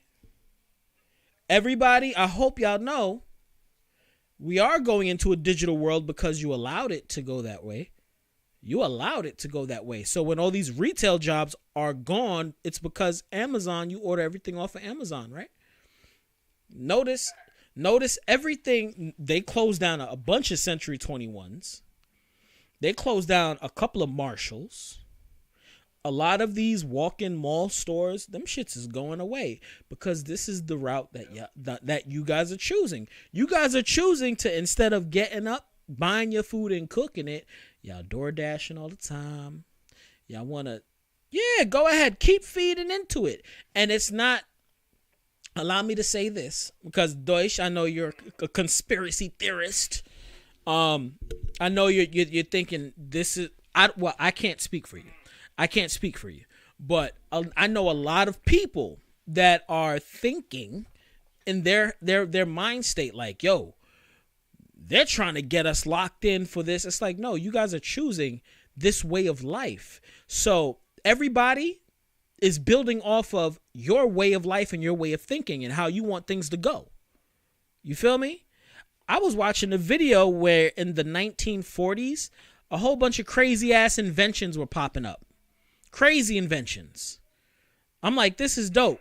Now everybody's in yeah. Now everybody's in Silicon Valley trying to make an app instead of inventing something. So y'all chose the application over the actual hardware, the actual next thing to move humanity forward. Y'all making it into a smaller thing, more internal.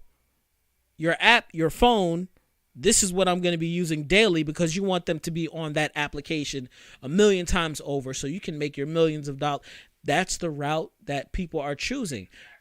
I don't mean to sound like a douchebag. Fake woke nation. You know when the fake woke nation be like, yo, they be popping up.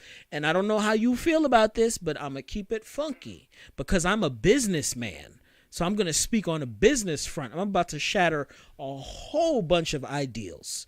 If you listen, they always say, yo, they pop up in our neighborhoods and destroy our neighborhoods. Not really. Prime example, Chinese people, whatever, with the liquor stores, right? There's one on every corner. Yeah, because y'all buy alcohol. Of course I'm going to open this shit up here because y'all buy alcohol.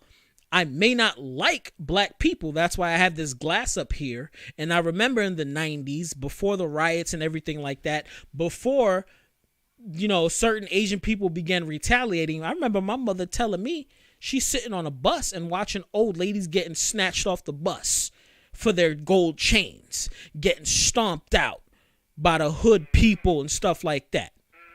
So, and we could really get it. So when people say it's here in the neighborhood and it's destroying, not really. So I grew up pretty much downtown Brooklyn, right?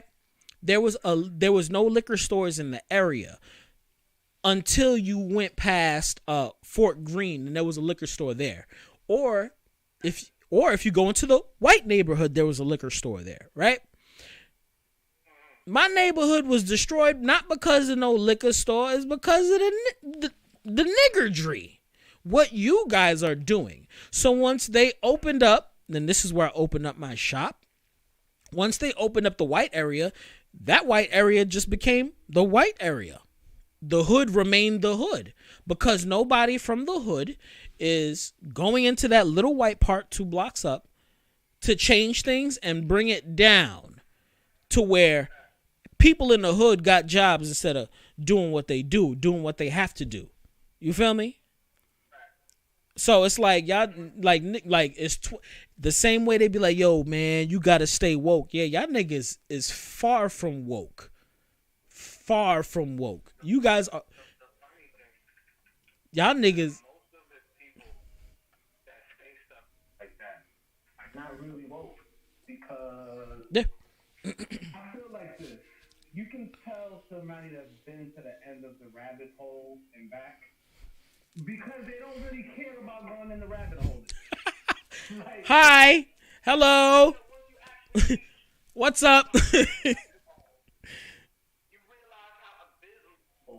and lonely it is. Like, Mm-hmm. it's like a Dr. Manhattan. Bro, I would not want to be Dr. Manhattan. A conversation we had earlier where I told you I was watching a comic historian. He was going through like the different comic books and everything. There was something about Dr. Manhattan, and I watched the whole thing, and I'm like, bro, like, there is literally a word in, I believe it's Buddhism, where somebody, you can only get but so woke. Once you get too woke, your body evolves into what's known as the rainbow body. I believe, like, what is it? Dharma or some shit like that? Dharma. No. I know what you're talking about. Yeah, the eternal and inherent nature of reality regarding in Hinduism as a cosmic law underlying right behavior and social order. In Buddhism, the nature of reality regarding as a universal truth taught by Buddhists, the teaching of Buddhism. The an aspect of truth or reality, the ultimate reality of it all. Dharma, yeah. Correct. So the where was I going with this? Oh yeah, about getting too woke. It's like you can tell the people that have been there and came back purposefully because they have a more cool-headed approach to like spiritual things and stuff Hi. like that. That's because once you Get to the bottom of the rabbit hole. Hi. Realize it's lonely. Hi, everybody. So like you literally have to be this one man on an island feeling isolated and nobody will understand anything that you say. Only other enlightened people will really get you. like you there's somebody who's living at the bottom of the rabbit hole, they talk extremely comfortable. So like you can tell when somebody's still in the rabbit hole. And yeah, bro, I feel like in Buddhism, there's a thing called I don't know what the proper pronunciation is. I don't know if it's bodhisattva or bodhisattva, but it's used to describe somebody who you were enlightened enough to. I could be butchering like the sayings of the vernacular here, but when you become really, really, really enlightened, you ascend into your rainbow body, which is what people say that Buddha did, which is what people allege happened to people in the Bible when they left the earthly plane and walked into heaven. Like, the only thing really consistent with that there's actual like studying behind it is Buddhism. Because that's what they say happens to you when you become really enlightened, you ascend into your rainbow body and you leave the cycle of reincarnation. Now, a bodhisattva is a person who is about to reach that and says, no, I don't want to go there. I'm going to come back and I'm going to teach other people how to get there. Hi. That's more noble than somebody who wants to reach the end of the rabbit hole. Somebody always talking about the end of the rabbit hole. I could tell you never really been there. Hi. You never really went. Half crazy trying to piece some kind of cosmic puzzle together. Like, if everybody's really dictated by their astrology signs, then like, is everything pre-written? Do we really have free will? I'm not saying whether it is or whether it isn't. What I'm saying is, if you have contemplated those things for multiple years, I'm pretty sure you don't have as much to contribute to the conversation about woke things as you think you do. Because you don't really have you don't attempt to have a full encompassing view of how people can just move forward. You would just like to tell people the information. Hey, I think these people over here doing devil worshiping XYZ. You should have fucked with the niggas. Hey, why are you still listening to them? Why are you still doing that? I just told you that they're doing devil worshiping in Hollywood and XYZ. You're not trying to figure out how to move people past it. You're angry about the thing, and you would just like to talk about it and expect people to understand everything on their own and be like, you know what? This nigga's right. Let's do XYZ. Nah, bro. Nah. You need an actual tactful approach. So people who try to have 60-second combos about both things here and there, you're never really gonna get like the full deepness of full gravity of what I think, because these are long format discussions, bro. CNN is not equipped to handle a problem where America needs to move forward on when it comes to being woke in terms of like, we usually violate these people, let's not violate these people. Somebody said that these people got violated, it's fucked up, but we're gonna believe them a little bit faster. because these people are used to they're used to being violated. Now, understand that some of these people exaggerate, but on the whole, we violated them, so we're gonna protect them. That's a very concise reasoning behind why what you said is true about the hood destroying itself. That's 100% true. But then at the same time, we say that other people destroy. And it doesn't mean that that's not true. It doesn't mean that that's not true. But it's like, bro, we have everything that we need to move forward and to advance right now. There's just nobody that's attacking it the way it needs to be attacked. Malcolm X made sense back in the day because everything was extremely overt. So you could just get up and fight a bunch of people and be like, ABC is going wrong, XYZ is going wrong. This shit's fucked up, and I'm going to expose all of this shit, and we're going to talk about it, and we're going to move as one big unit. That made sense back then because it was overt. Racism is so covert nowadays that a Malcolm X would not have a place as big as he had back in the day. Because everybody's talking shit. The preacher man, the preacher man is, the real preacher man, and I'm not talking about like the pastors and preachers. No, I'm talking about the preacher man, that nigga in the hood that's like, yo, y'all need to pay attention to this. That nigga dead. Everybody think they super woke, so they know everything until like Mike Tyson said, you think you could fight until you, what he said, you think you could fight until you get punched in the face? Well, Everybody got a plan until they get punched yeah, in the face. everybody got a plan until they get punched in the motherfucking face. Everybody got a plan till they get punched in the mother.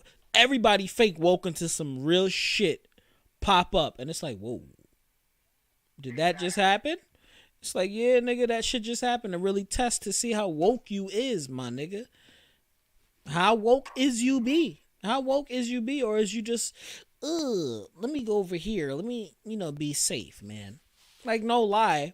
I remember years ago, and I love telling this story because it's like, I'm not even gonna use my ascension or my woke moment. This is my pretty much fuck it moment. Not cultivating, pretty much internalizing everything that I've been speaking about for years, where it's like, man, you can't save nobody but yourself. Okay? I was going through some crazy shit in my life. My baby mom was keeping my daughter from me. Fucking shorty I was talking to at the time was like on some funny shit. Like real funny shit. Like, cause shorty is mad at whatever reason. She was on some funny shit. And it's like, the people around you, you start noticing the people around you, how they're acting. And it's up to you to decide, is this the life you want to live? Right? 2 years later, I own my own business. Live on my own. I ain't worried about nobody or nothing besides my child. Right? And then you take a step back. And this goes into what you were talking about earlier about the walk of life and shit like that. Where it's like, this is the life that I've always been living, but I'm always trying to help and save people. You can't help people that can't help themselves. You can't help people that don't want the help. Okay? You could talk all you want, but you can't help the people that don't want the help. So me realizing that, baby mom's crazy, been through a whole bunch of shit. I know what it takes for you to move on in your life. She don't want to. That has nothing to do with me. Right? Crazy chick over here, blah, blah, blah, blah, blah. You violated. So instead of me taking actions that someone from my background would do, if you understand what I mean, I'm going to cut you off completely because I'm still a hood nigga at the end of the day. But that's not the way I want to go about things. Especially, I give everybody 3 chances. Now nobody gets a fucking chance. Period. You wild out, you violate one time, get the fuck away from me.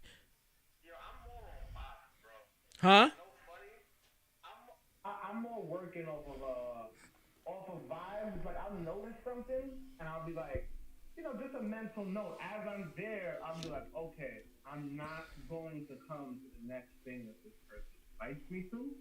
I see this characteristic about them and I'm just gonna distance myself from them. Doesn't mean that they're a bad person. They're malicious, but it's like, okay, you got some shit that you gotta resolve, and I don't want to be around you while that thing is unresolved. Exactly. Like, I just need one little tiny experience where I notice something. I tell myself, before something actually happens, remove yourself from being around this person so much. But don't let yourself be so accessible to this person, because I see that's one trait. Bro, Gonna pop up one day. on everything, that's how I've always moved. No lie. That's been my whole. So that's why, if you watch the podcast, I told them, I hate the word vibes and energy because I've always actually embodied that.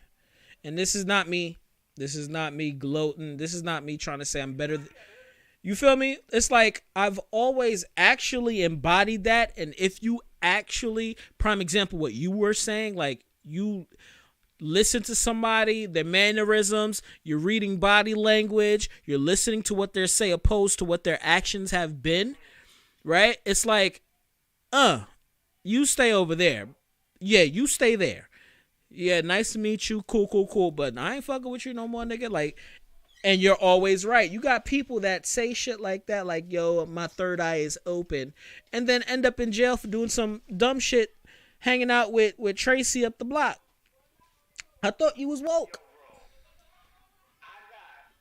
A good story that's like involving like a celebrity, so I guess it'll be kind of cool stuff, right? But like it genuinely fits my point.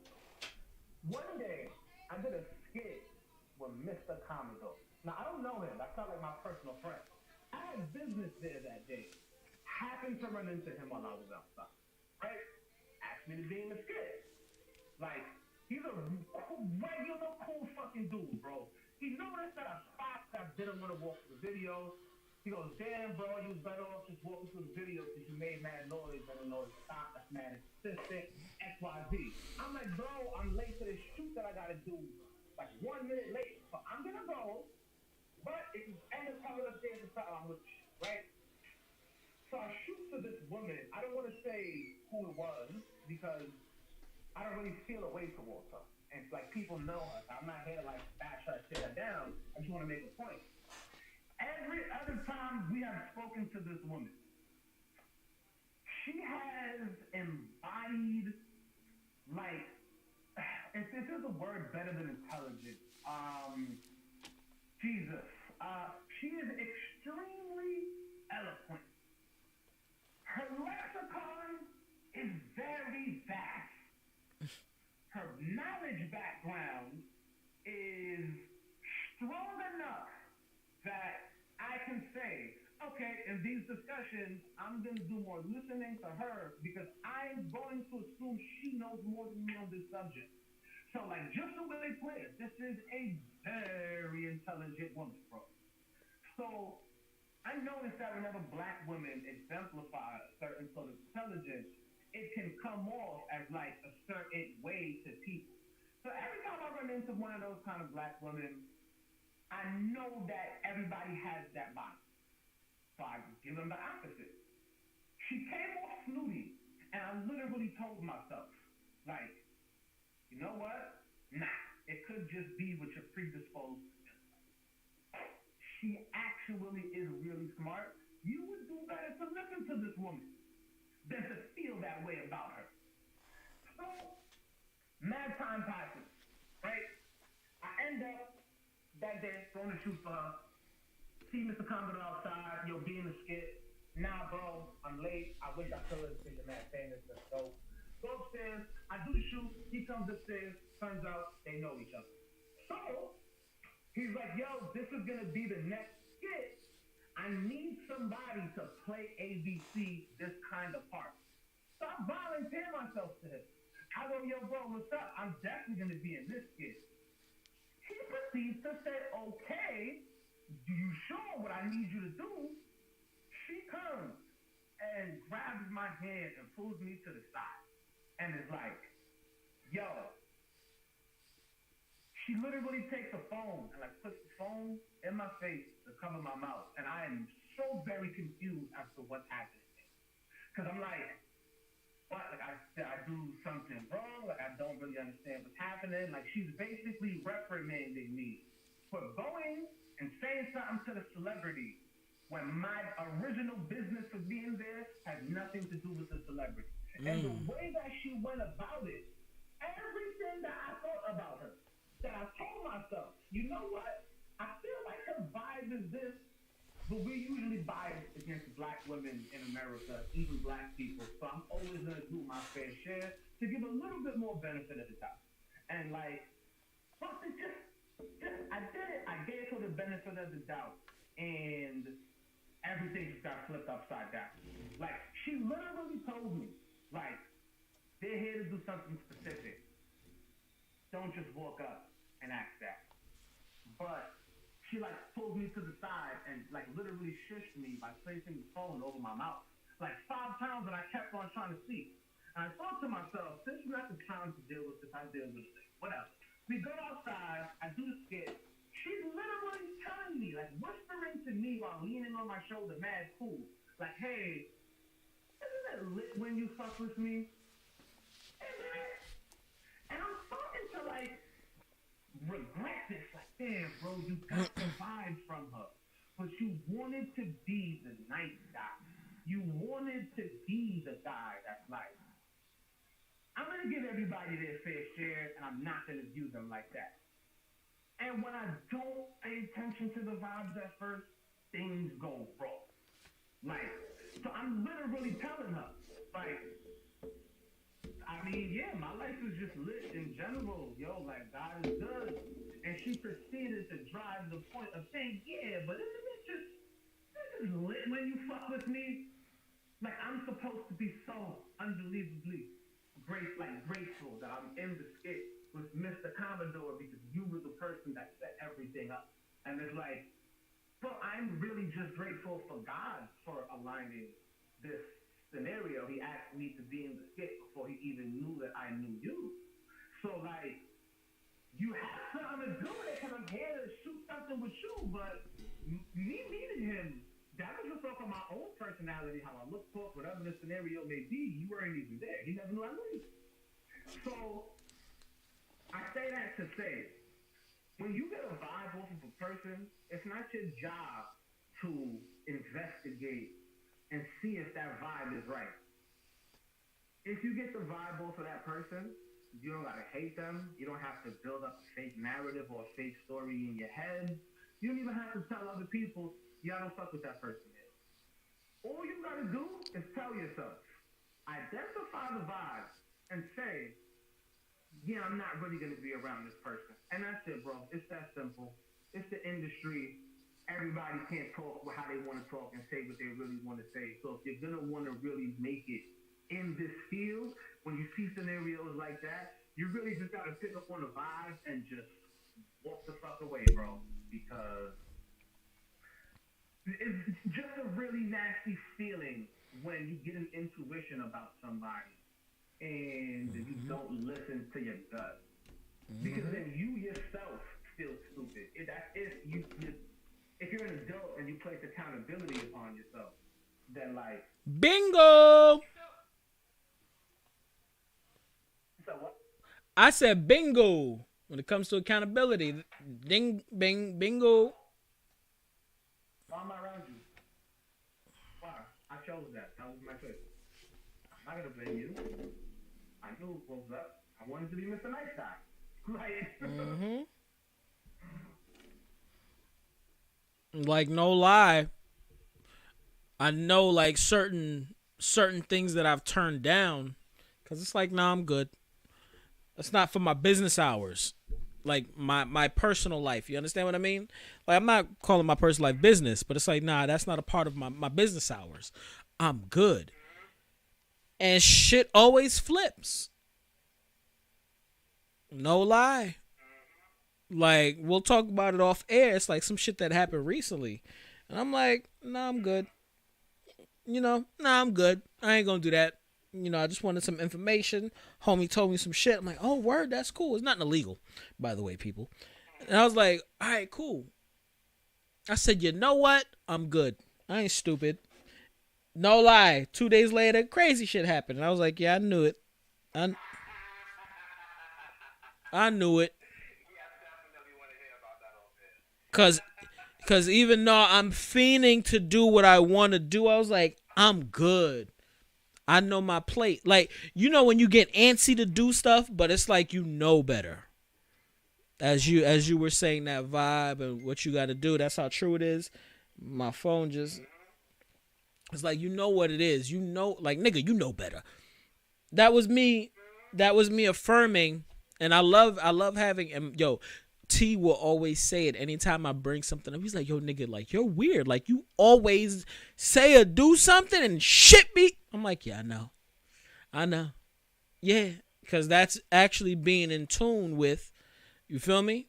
You gotta be in tune, and you gotta choose being in tune over your emotions and how, I want to, that need and desire. You feel me? Yeah. Because if you were an infinite being, it would mean more to you to hone that. Oh, earlier, everybody. Earlier, Dutch and I, because I was talking about it earlier. Dutch and I, we were talking about like people having power and thing like that. And this is what I wanted to say to you, bro. Because we're gonna talk about X next. Yo, I fucks with you, bro. That's all I gotta say. You my dick. Like, this is what I'm talking about. These are the type of conversations I love having. Like, when you give, prime example, Kal-El, right, was born, it's in his DNA for him to have this power, this strength, but he's not taught how to use it. But with a 5, if he had like a day with his father, and his father was to tell him, yo, this is how you're supposed to live because you know who you are, you're good, he would be A-okay. He had to learn on his own, through compassion and shit like that, not to use your powers. Like, the family taught, like, his step family taught him, like, yo, you can't use your powers, you can't do this and that. And I remember he was having that conflicting thing. He's like, yo, but I could do what I want. But it's like, nigga, can't do that. People are gonna come after you. It's like that. No, this is not. You're not from here, nigga. You're not from here. So you have to blend in. Either you blend in or you deal with the consequences. So Soups chose to use his powers for good. Hence why he doesn't kill anybody unless it's God tier, universal threat level, Zod, fucking all these other niggas. Like, no lie, the only time in the comics that I've heard, besides like Zod and everybody, that he actually killed was the Joker. But did you hear about that? Or read about that? Yeah. Yeah. Because he saw the threat that the Joker was to Batman. Yeah, because like Joker, no. Joker said no. The Joker literally said, "Nigga, I'm gonna get locked up and I'm gonna come back out and I'm gonna still fuck with you. I'm gonna keep fucking with you. I just killed niggas. I'm gonna kill people, and you're not gonna do shit." So Superman looking like, what the fuck? And what can Batman do besides beat him up, break his arm, and then put him in jail? He gonna come out, I'm gonna snap this nigga neck. Whoa, you're Superman. You're not supposed to kill people. They put this nigga in handcuffs. He could break them shits easily. But what did Superman do? He went to jail. He's like, I'm good. I killed him because I saw the threat that this man was to you. What he's doing to you, what he's doing to Gotham.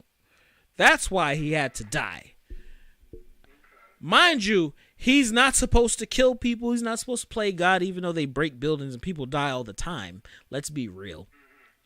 I hate that shit. Same thing with Power Rangers. It's like, yo, y'all killed mad people, my nigga. Like, really? Like, you know what made me smile was watching Falcon and was it Falcon? Yeah, it was Falcon and the Winter Soldier shit. Where they were like bringing up like, yo, y'all was fucking shit up. What are you talking about? And they show buildings blowing up, niggas dying. It's like, yeah, y'all did what y'all had to do. Or I think it was WandaVision, one of the two. But it's like, yeah, you guys, saved one part of the world. Y'all did that, but y'all killed hundreds of people, thousands of people. You feel me? At the same damn time. Y'all not. Civil War was about. There we go. Yeah, there we go. Yeah, there we go. Civil War. Yeah.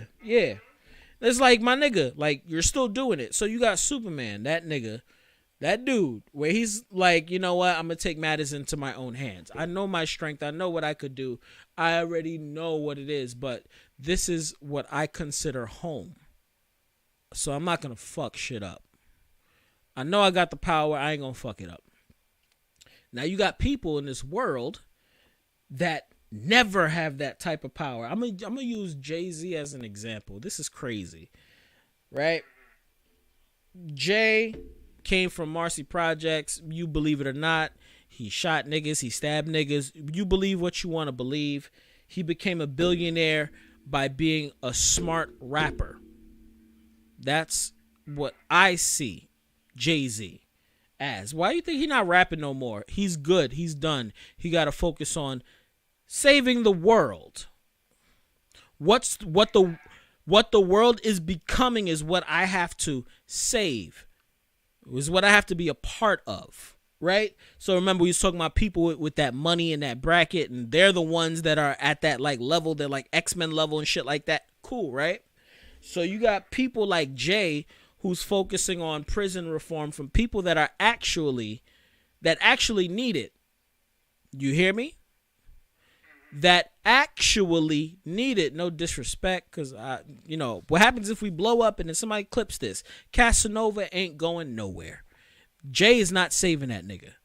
You fucked up. You did what you had to do, right? He has the power. He has the power. Jay has the power to help and save Cass, but Jay told Cass last time after he got out, nigga, you get locked up again. I can't help you. Nope. Yes, he did. You get locked up again. I can't help you. Okay?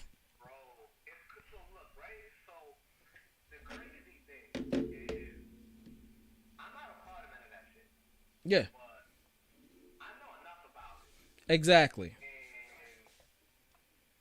a little bit more than the average bear, to not say too much. Understand? But like a little bit more than the average. Understand. Understood. Yeah. I have watched everything play out. I've been thinking to myself, like, I bet, bro. So, if your mans pull up to the hood and shoot this video, then if y'all get into something, he's gonna get into something because y'all are all under the same umbrella. I'm pretty shocked that he's coming back and like doing like shooting something in the hood. That's what's up. But like his whole reason for being here, like not off camera. You can do whatever you want to do off camera. He is coming there to do something that furthers the public persona of him being a part of this known thing that they've tried to convict him just for being a part of that thing before. Now they're gonna come do a video with everybody that is like super popping in that thing. Now, if something ever happens to you, they're just gonna use that video and be like, look, he's still super popping with this thing. How can we trust that he's not gonna be bad with this? I was thinking this to myself. I was like, yo, nah, maybe I'm just thinking like, I don't know. I still kind of have like my hood ways of thinking. So I'm like, Nah, maybe I'm just thinking square, bro. Like maybe I just too far removed myself from the scenario, and I just don't feel it because I'm not there. All right, whatever. Mad time passes and it's happening. I'm like, oh, yo, I really wasn't bugging. Like, what, bro? Yeah, I don't want to go too deep on it, but it doesn't make sense to me that people who make money would continue to further the perception of them in any kind of gang and any kind of capacity. All it's really gonna do is lose money for you, unless you're actually not in the street. Like, yo, it sucks to say, but it's only niggas like Takashi that go through the whole shit, okay? Because it's like, he's not actually in the street. So if you rap about a billion guns and you really not out there and about that, then like, a threat is somebody trying to rob you or something like that. Like, you think you're gonna sit in jail for like 7-10 years for everything that you're gonna possibly do because you're not really around anything that can even get you 7 to 10 years in the first place. So somebody who has already been locked up for X amount of years, you come back and you continue to like further something that we all know, like bro, like they just gonna build the case on you. We all know about the hip hop cops, bro.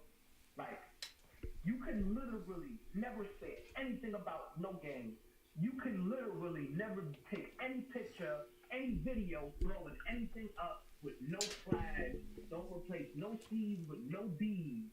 And everybody that fuck with you still gonna fuck with you because you really put their pain in.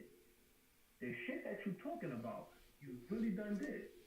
So you can maybe say you do whatever, but the public perception of you as a nigga that's a part of that, it's only going to hurt you in the long run. Like, all respect to Snoop Dogg. Everybody out of the same age as Snoop Dogg that came up with him. My nigga. He wasn't really doing a bunch of things. My nigga. And until this day, Snoop Hold Dogg on. has a gangster persona. Hold on. My nigga. Real talk. Because as you were talking, I'm like, that's like with Snoop. Snoop straight crap all day, every day. Still see walking to this day. But after he almost went to jail over that shit, nah, bruh. I'm good. I'ma still rap. But I'm not, that's not my life no more. Alright? My nigga. Yo, bro. Ice Cube too. Ice Cube is the same exact way, bro. So like, Melly Mel, oh, I really recommend everybody watch that Vlad interview with Melly Mel. Did you see it? The interview with Melly Mel and Vlad? Nah, I don't necessarily fucks with Vlad, but I'll check it out. I'll check it out. Definitely. The content is It's too informational. It's become a point where it is essential. Like, the point of view that he gets out is a very different point of view from what everybody else gets out from those people. He did an interview with Melly Mel, and he was like one of the architects of fucking hip hop. And he was saying, damn, I just had a brain fart. What was we just talking about? Pretty much, like leaving that life behind once you get to a certain level of celebrity. yeah. He said, yo, the only people that make it in rap that talk about the street life is people that don't do street shit or they just didn't go to jail yet. Only two things. He said, only two possibilities. He literally even began to say that hip hop, damn, what did he say? Hip hop is not, yeah, he said hip hop is not for the streets, and hip hop has never been to the streets. Like, which kind of crazy to hear, like, one of that literal architects of hip hop.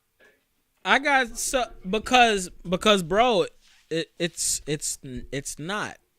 Hip hop was made for people trying to get away from that. Ciphers where people would come together and spit raps, right? The 5 elements of hip hop. These things are lost. Rap, and this is something I say all the time because I love music. Hip hop is not rap. Stop combining genres. Please, everybody out there, listen to your boy Malik Champloo.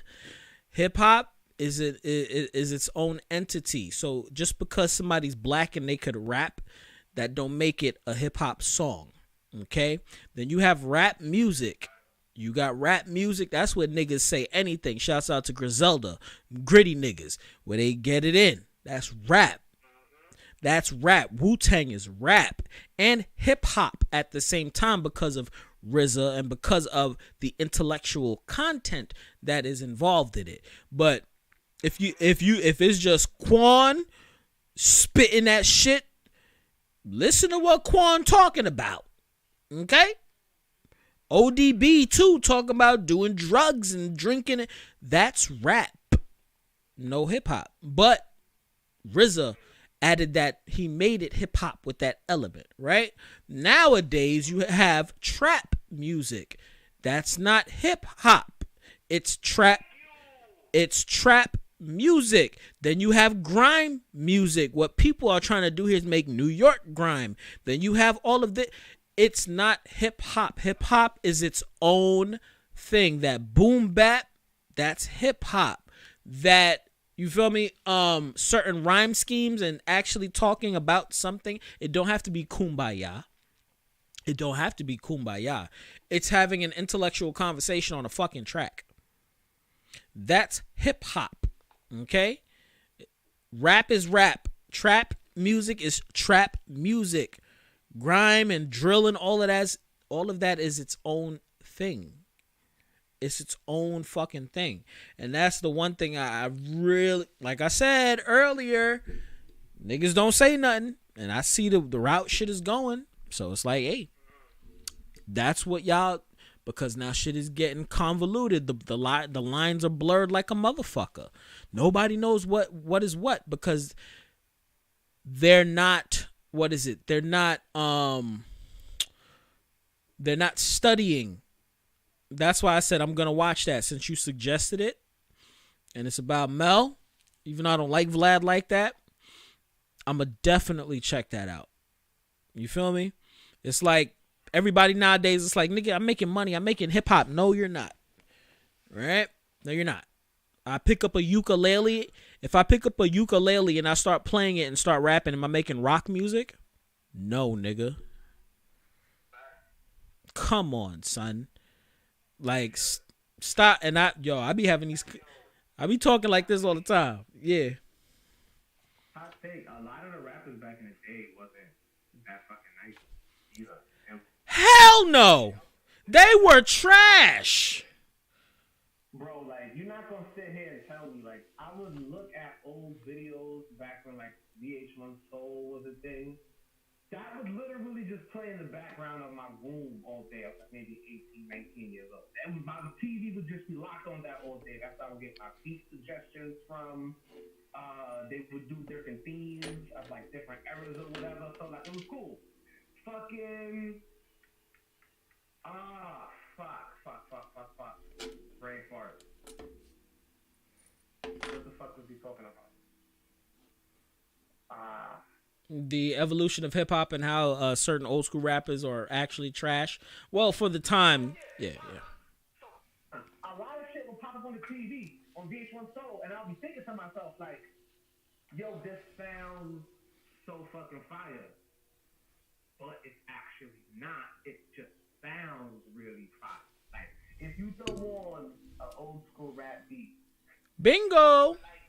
and you got the flow when it's yo ha, you hit me go and then ha, freak the flow, P5 fun, and I go down. It's like, yo, it sounds really fire, but you're not really singing nothing, bro. And another hot take. This is why I personally do not think that Joey Badass is as nice as everybody. I'm sorry, everybody.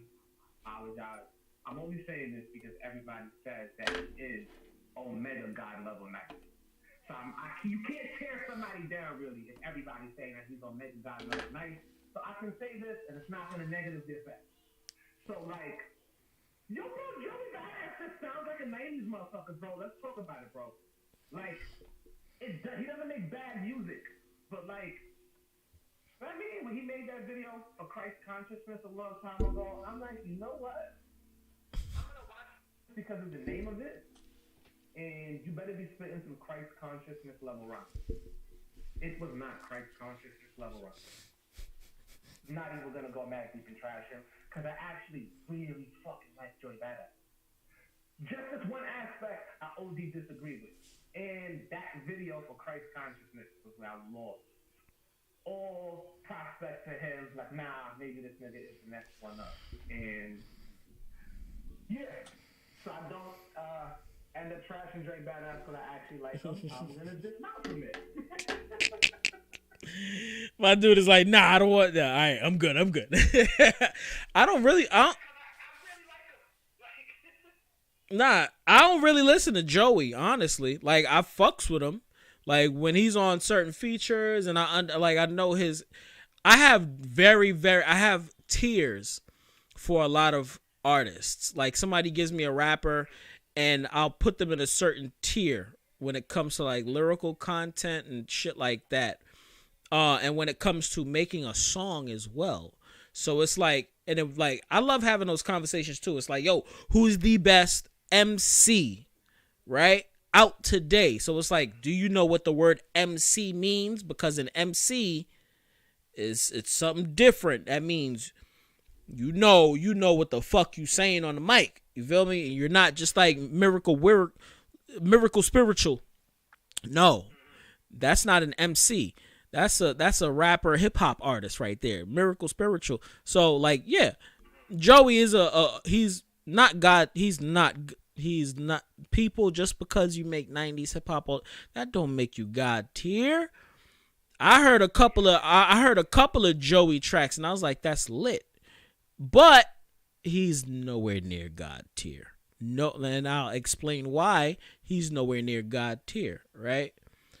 Joey has not evolved as a hip hop artist. Okay? Joey, was it right? This nigga, and there's nothing wrong with being stuck in the 90s, and I'll give you a great example of being stuck in the 90s, right? He's really stuck in the 90s. He's only worried and focused on underground, and I respect that. He may get some mainstream buzz, but he's still fairly an underground artist, and he's okay with that position. Now, if we're speaking about underground artists, he is definitely top 5 underground MCs.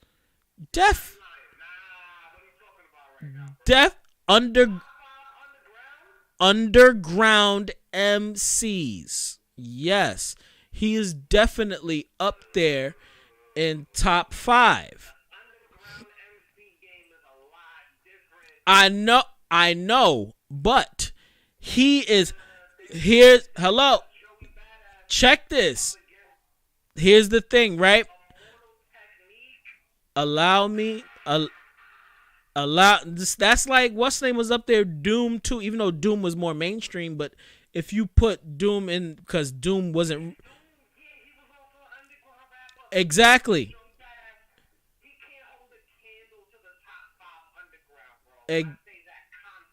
So here now, listen, right? There's hella dope underground MCs. You're a part of that. I know niggas, even though I don't talk to them anymore, like Mike Black and like these various people that are really, really great MCs and are dope underground to me, right? But when it comes to being an underground artist, you have to, in order to be, in that tier of a top underground artist, right? You have to hit the ceiling and say, nah, I'm good. Like you consistently touch the ceiling and you're good. You're not busting through this. Hold on. You're not busting through the ceiling. You're not going beyond the ceiling of the underground. You choose to, like you were saying earlier, somebody that's like, that reaches nirvana or dharma and is like, nah, I'm cool. That's Joey. So he touched it. He has a lot of songs with a lot of like mainstream artists too, but he's not focused on making a number one album, and it's not always about that. Hold on, right? Yeah, like he always does Brooklyn shows. And that's cool because that's the lane that I wanted to be in. I don't want to be no fucking multi-million. Nah, I'm good with making 100,000 to 500,000 a year. I'm cool with that. That's me. I don't want to be no super OD, but niggas is shooting. I ain't got time for that. Right? So now, an example, and people, and I stand for this nigga all the time. These two niggas is Cole and Kendrick, right? Right now, they are the top hip hop artists out now. Okay? I can't necessarily put Drake in hip hop. He's not there. He's not a fucking hip hop artist. I gotta hit a top 5 underground because I still feel a way about putting Joey in the top 5. I feel a very strong way. Like, you gotta justify this to me, bro. Like, Immortal. I didn't even think about MF Doom. Like, I forgot. Yes, Doom is a very underground artist.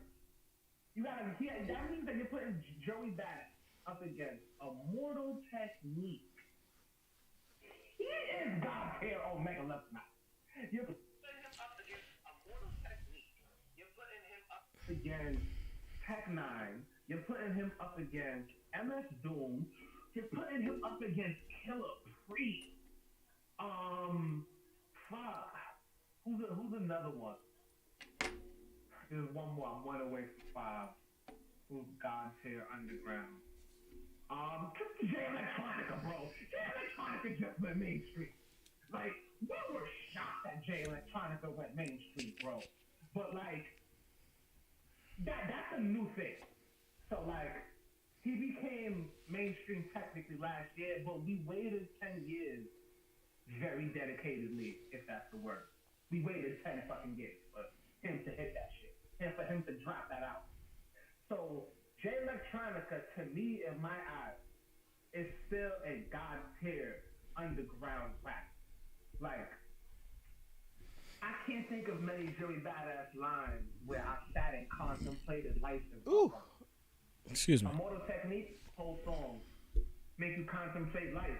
It really brings you to such vast emotions. Like, he raps about very intricately and very in-depth and very technically nice, the same way how Eminem is extremely nice God tier with the technicality of rapping.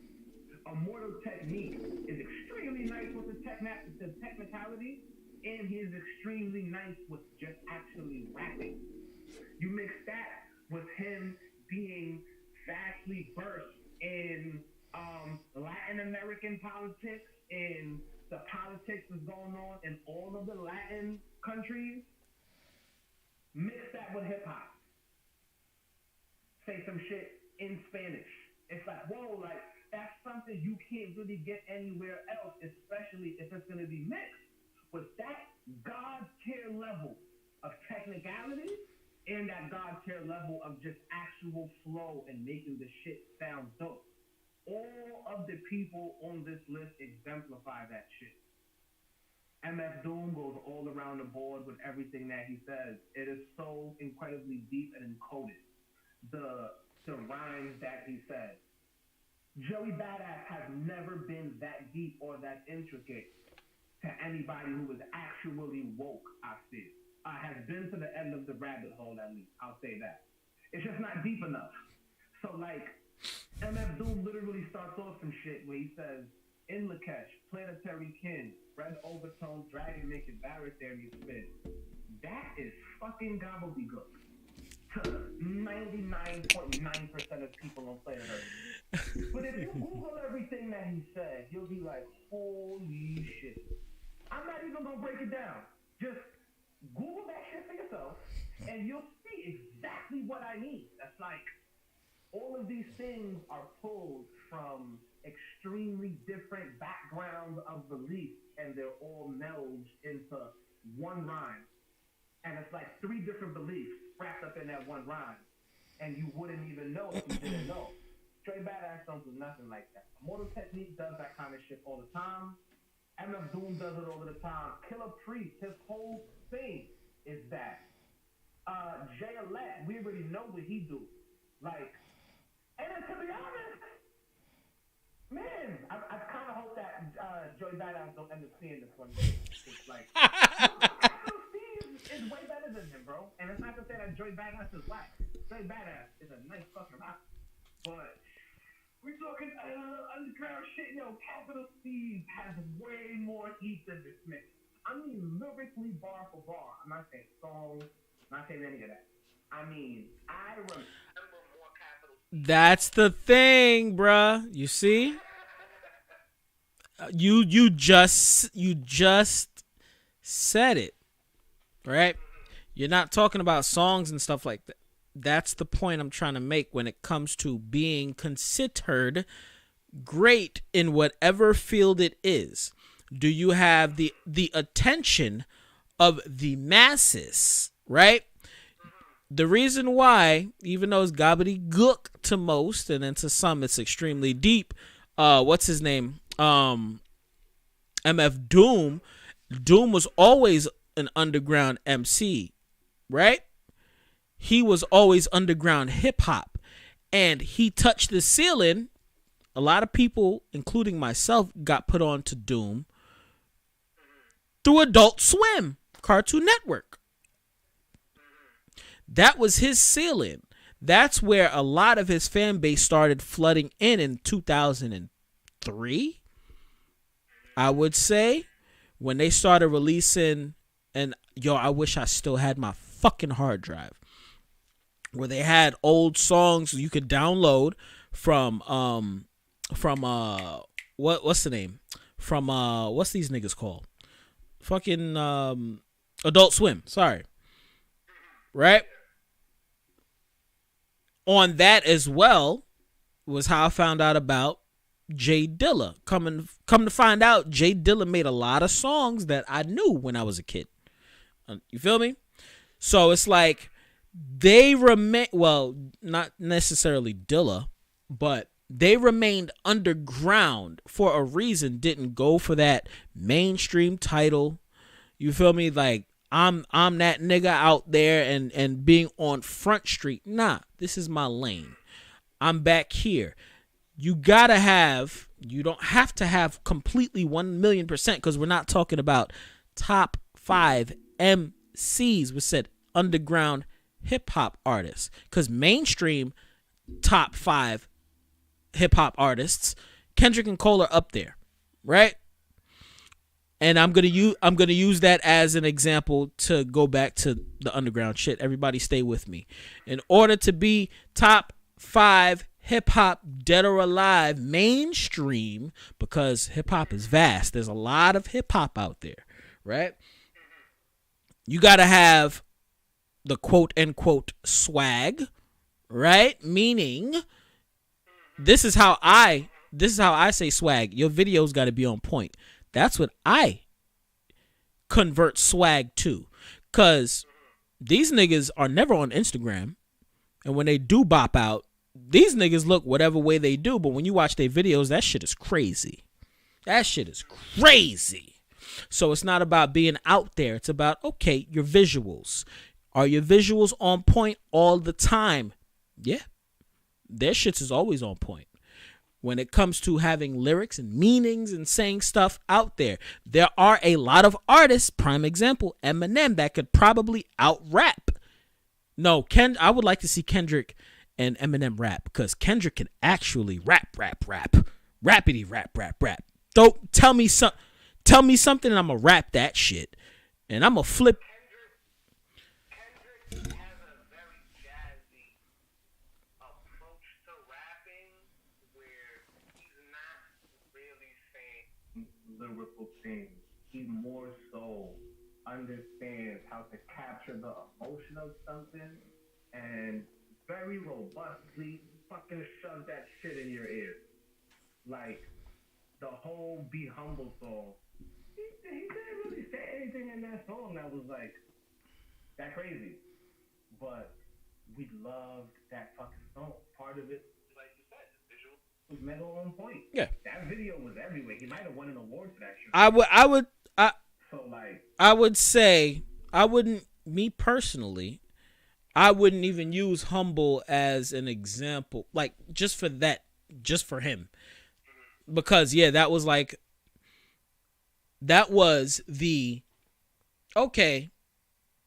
the mainstream hit. Dope beat. if I gotta stop a pussy ass nigga, I'm gonna make Look sexy. That shit too. that's big. But One of the biggest songs off the shit. but you want to know. I'm allergic to a bitch nigga, A. An imaginary rich nigga, A. My nigga get as slim as my bitch figure, A. To the color physical all y'all, hey. Like, he's not really saying anything. No, he's not. But Think about it. but did you listen to? But Packaging of Kendrick Lamar Mixed with his mastery over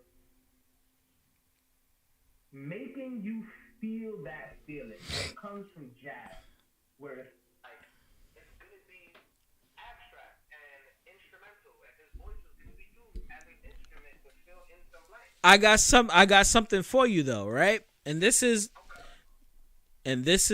something because I've been a Kendrick fan since what? Me and my baby mom's hooked up in 2010, so 2011 I would say that's when I started listening to Kendrick, right? He has a certain formula and format which is going to decipher, oh, this is what the song or this is what he's about. Okay? You got off of Section 80, High Power, right? You got a song like High Power, right? On To Pimp a not To Pimp a Butterfly. You on what's that shit called? Good Kid, Mad City. You got not Shireen. I'm trying to remember what song it was that's giving an example of like what, like there's a certain structure he uses. There's a certain structure he uses per song, well, per album, and that shows who he is and what he's talking about, where he's always talking about like his age as well. Like Fear is my favorite song off of Damn. Fear and Duckworth, where he's actually telling an actual story that actually happened. So he's bringing everybody through his life from when he was 8 years old, then to when he was 18, then when he was 28, and then now, you feel me? Because Damn came out, what, 4 years ago? 28, 29, 30, 31, 32. So yeah, it was when he was 28, and then it's like where he was now. So on Fear, 8 years old, I gotta make money for my family. 18, I'm running around wild. I'm running around wild. At 28 is man, I want to play that shit so badly right now. And then he started bringing up like how he would feel if he was Rihanna in her situation at the time, where niggas is still hemorrhaging like millions of dollars from Rihanna, right?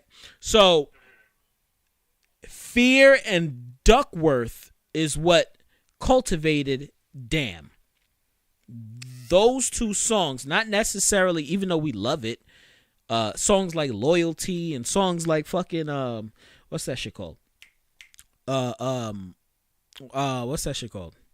Humble. Like those are just the mainstream hits. That's why they're the mainstream hits. Them shits close to 1 billion plays on YouTube, I believe. I don't know if it hit 1 billion when it comes to its what's the name streams. It's Spotify. I don't know. I got to check that. Right? But the point that I'm trying to make, because I feel like I'm veering off course, is like Cole, Kendrick, they follow the formula of the mainstream artist. They follow the formula, but if you can find the song, the crux of what it is, okay, this is what the album is about. This is what they're about. And they have several songs laced in there, in their albums. If you want to use current albums, KOD, J. Cole, that song right there, the second to last song, I think it was, which is KOD. Nobody listens to that. Nobody talks about that. That shit is heavy. I just want to find a nigga that made my mama cry. That shit? And he's going, huh? It was like 4 songs on KOD, right? No. The whole album, right? It was a whole out. You see? It was a whole. Yeah. Like a full album, yeah? It was a full album. Nigga, I was bumping it. The hood was quiet when Cole dropped. On God. When Kendrick and Cole drop, on God, the hood gets quiet, bro. Anybody drop music, that shit is bumping, blaring. On God, my nigga. They playing the new Migos. When Kendrick and Cole drop, my nigga, for a week, it is silent. It is. You gotta listen to KOD. KOD, I'm about to check right now, but I think KOD has 11 or 12 tracks. And the second to last song, because the last song on KOD was him going in on Lil Pump. That shit. But the second to last song, which is KOD, woo! Listen to that shit. KOD.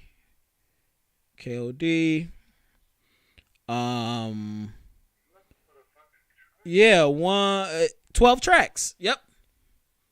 I heard KOD.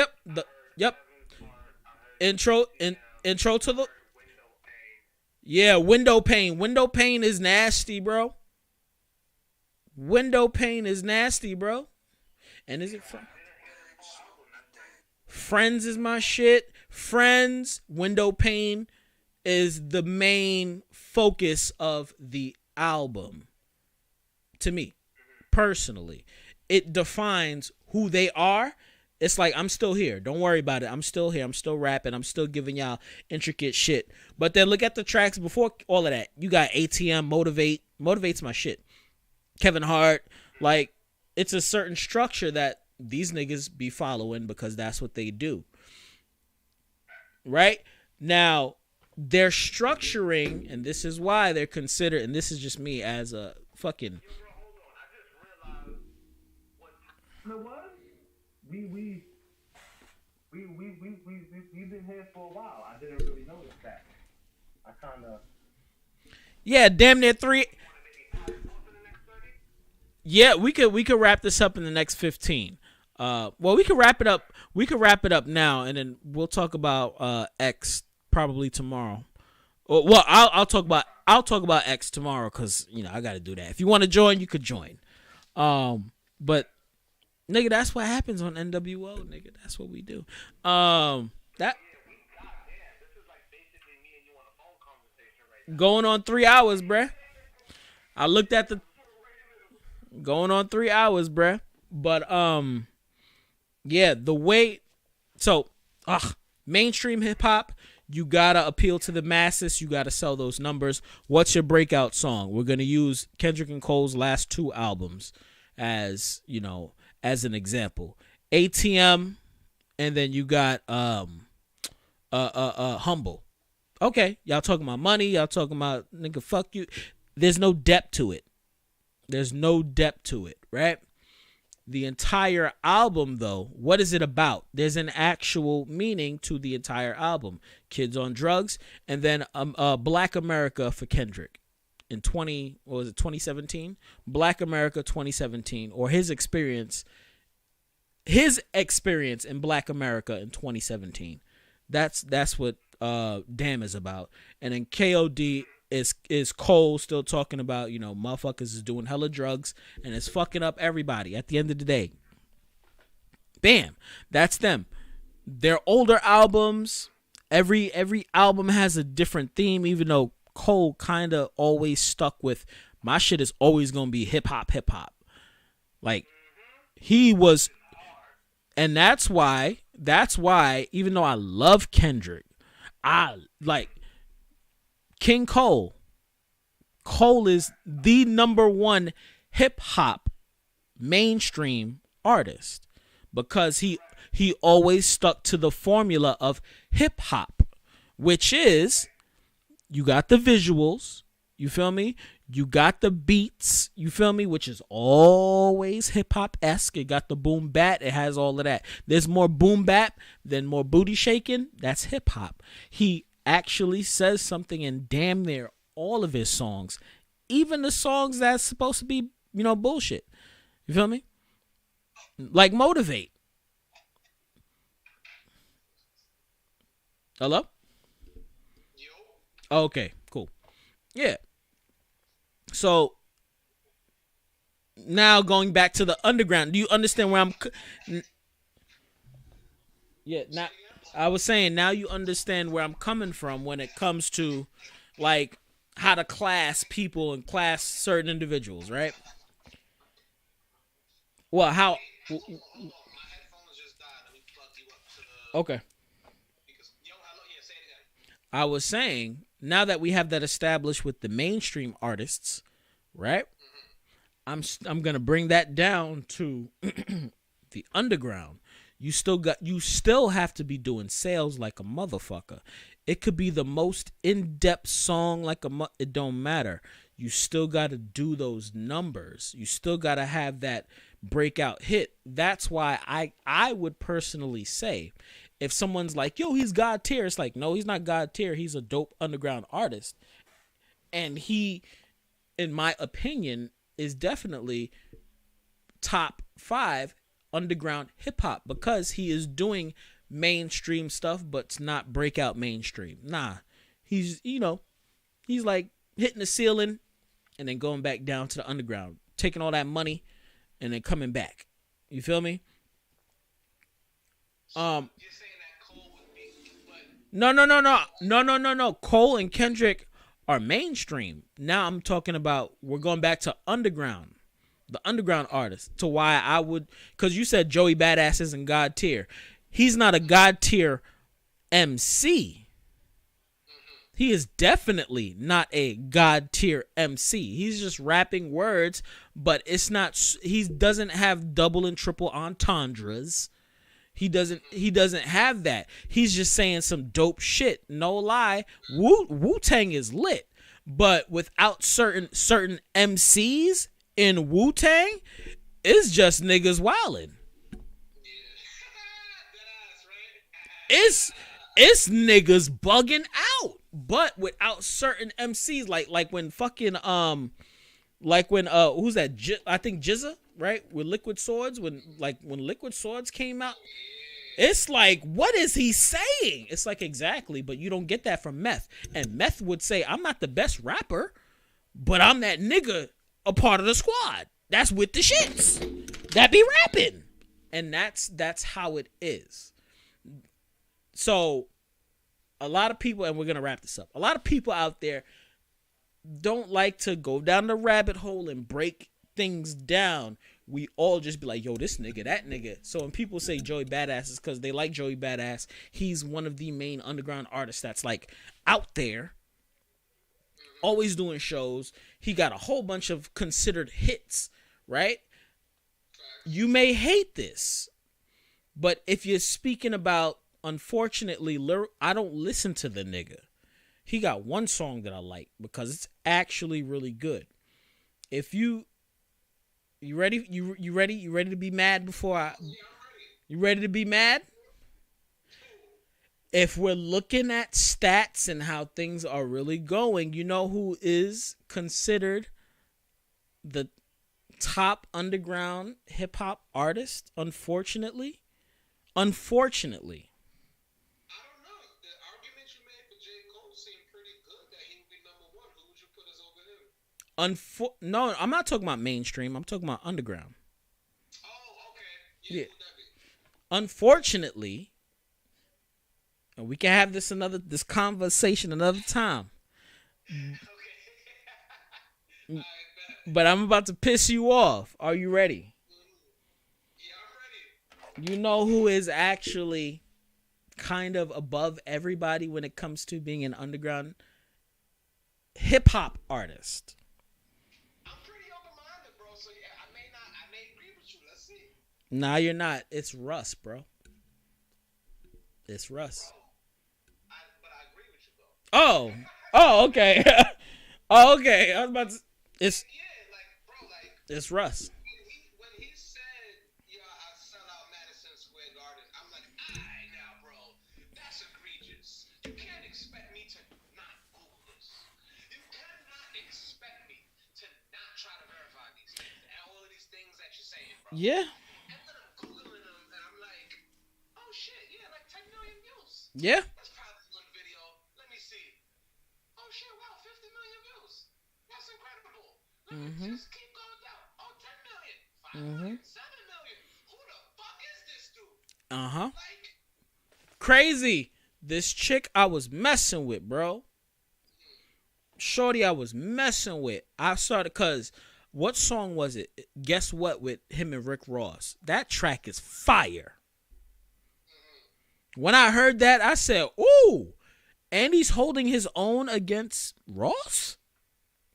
Huh. But I don't listen to anything else from him. But I could, I tried listening to his album, but he's just not my cup of tea. You feel me? But I was listening to that, and she was like, "Oh, and she's Hispanic, BBW. Shouts out to Mama. Anyways, I started playing Guess What, and she was like, "Oh, I love Russ." I was like, "What?" She's like, "Yeah, that nigga is huge in the Hispanic community." wow. Exactly. Women and Hispanic people love Russ. That's And he actually told the story as to why. I forgot what it was, but it was like some super circumstantial shit where he found out, like, oh shit, where a lot of my support is coming from. yeah. Like, that was a thing. Yup.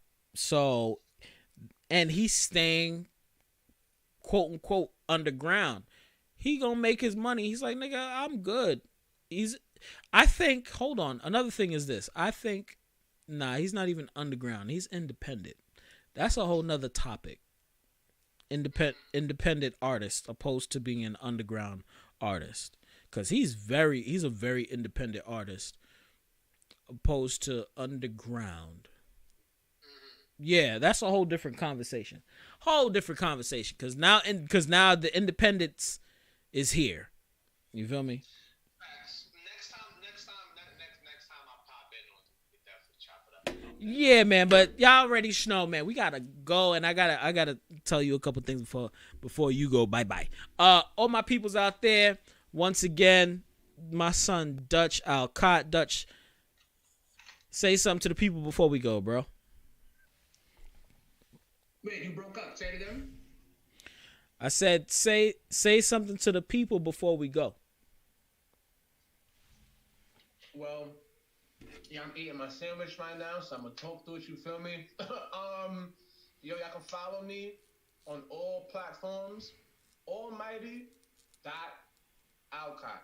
That's Almighty.Alcott. My music is streaming everywhere: iTunes, Apple Music, Spotify, all of that good stuff. Just type in Dutch Alcott.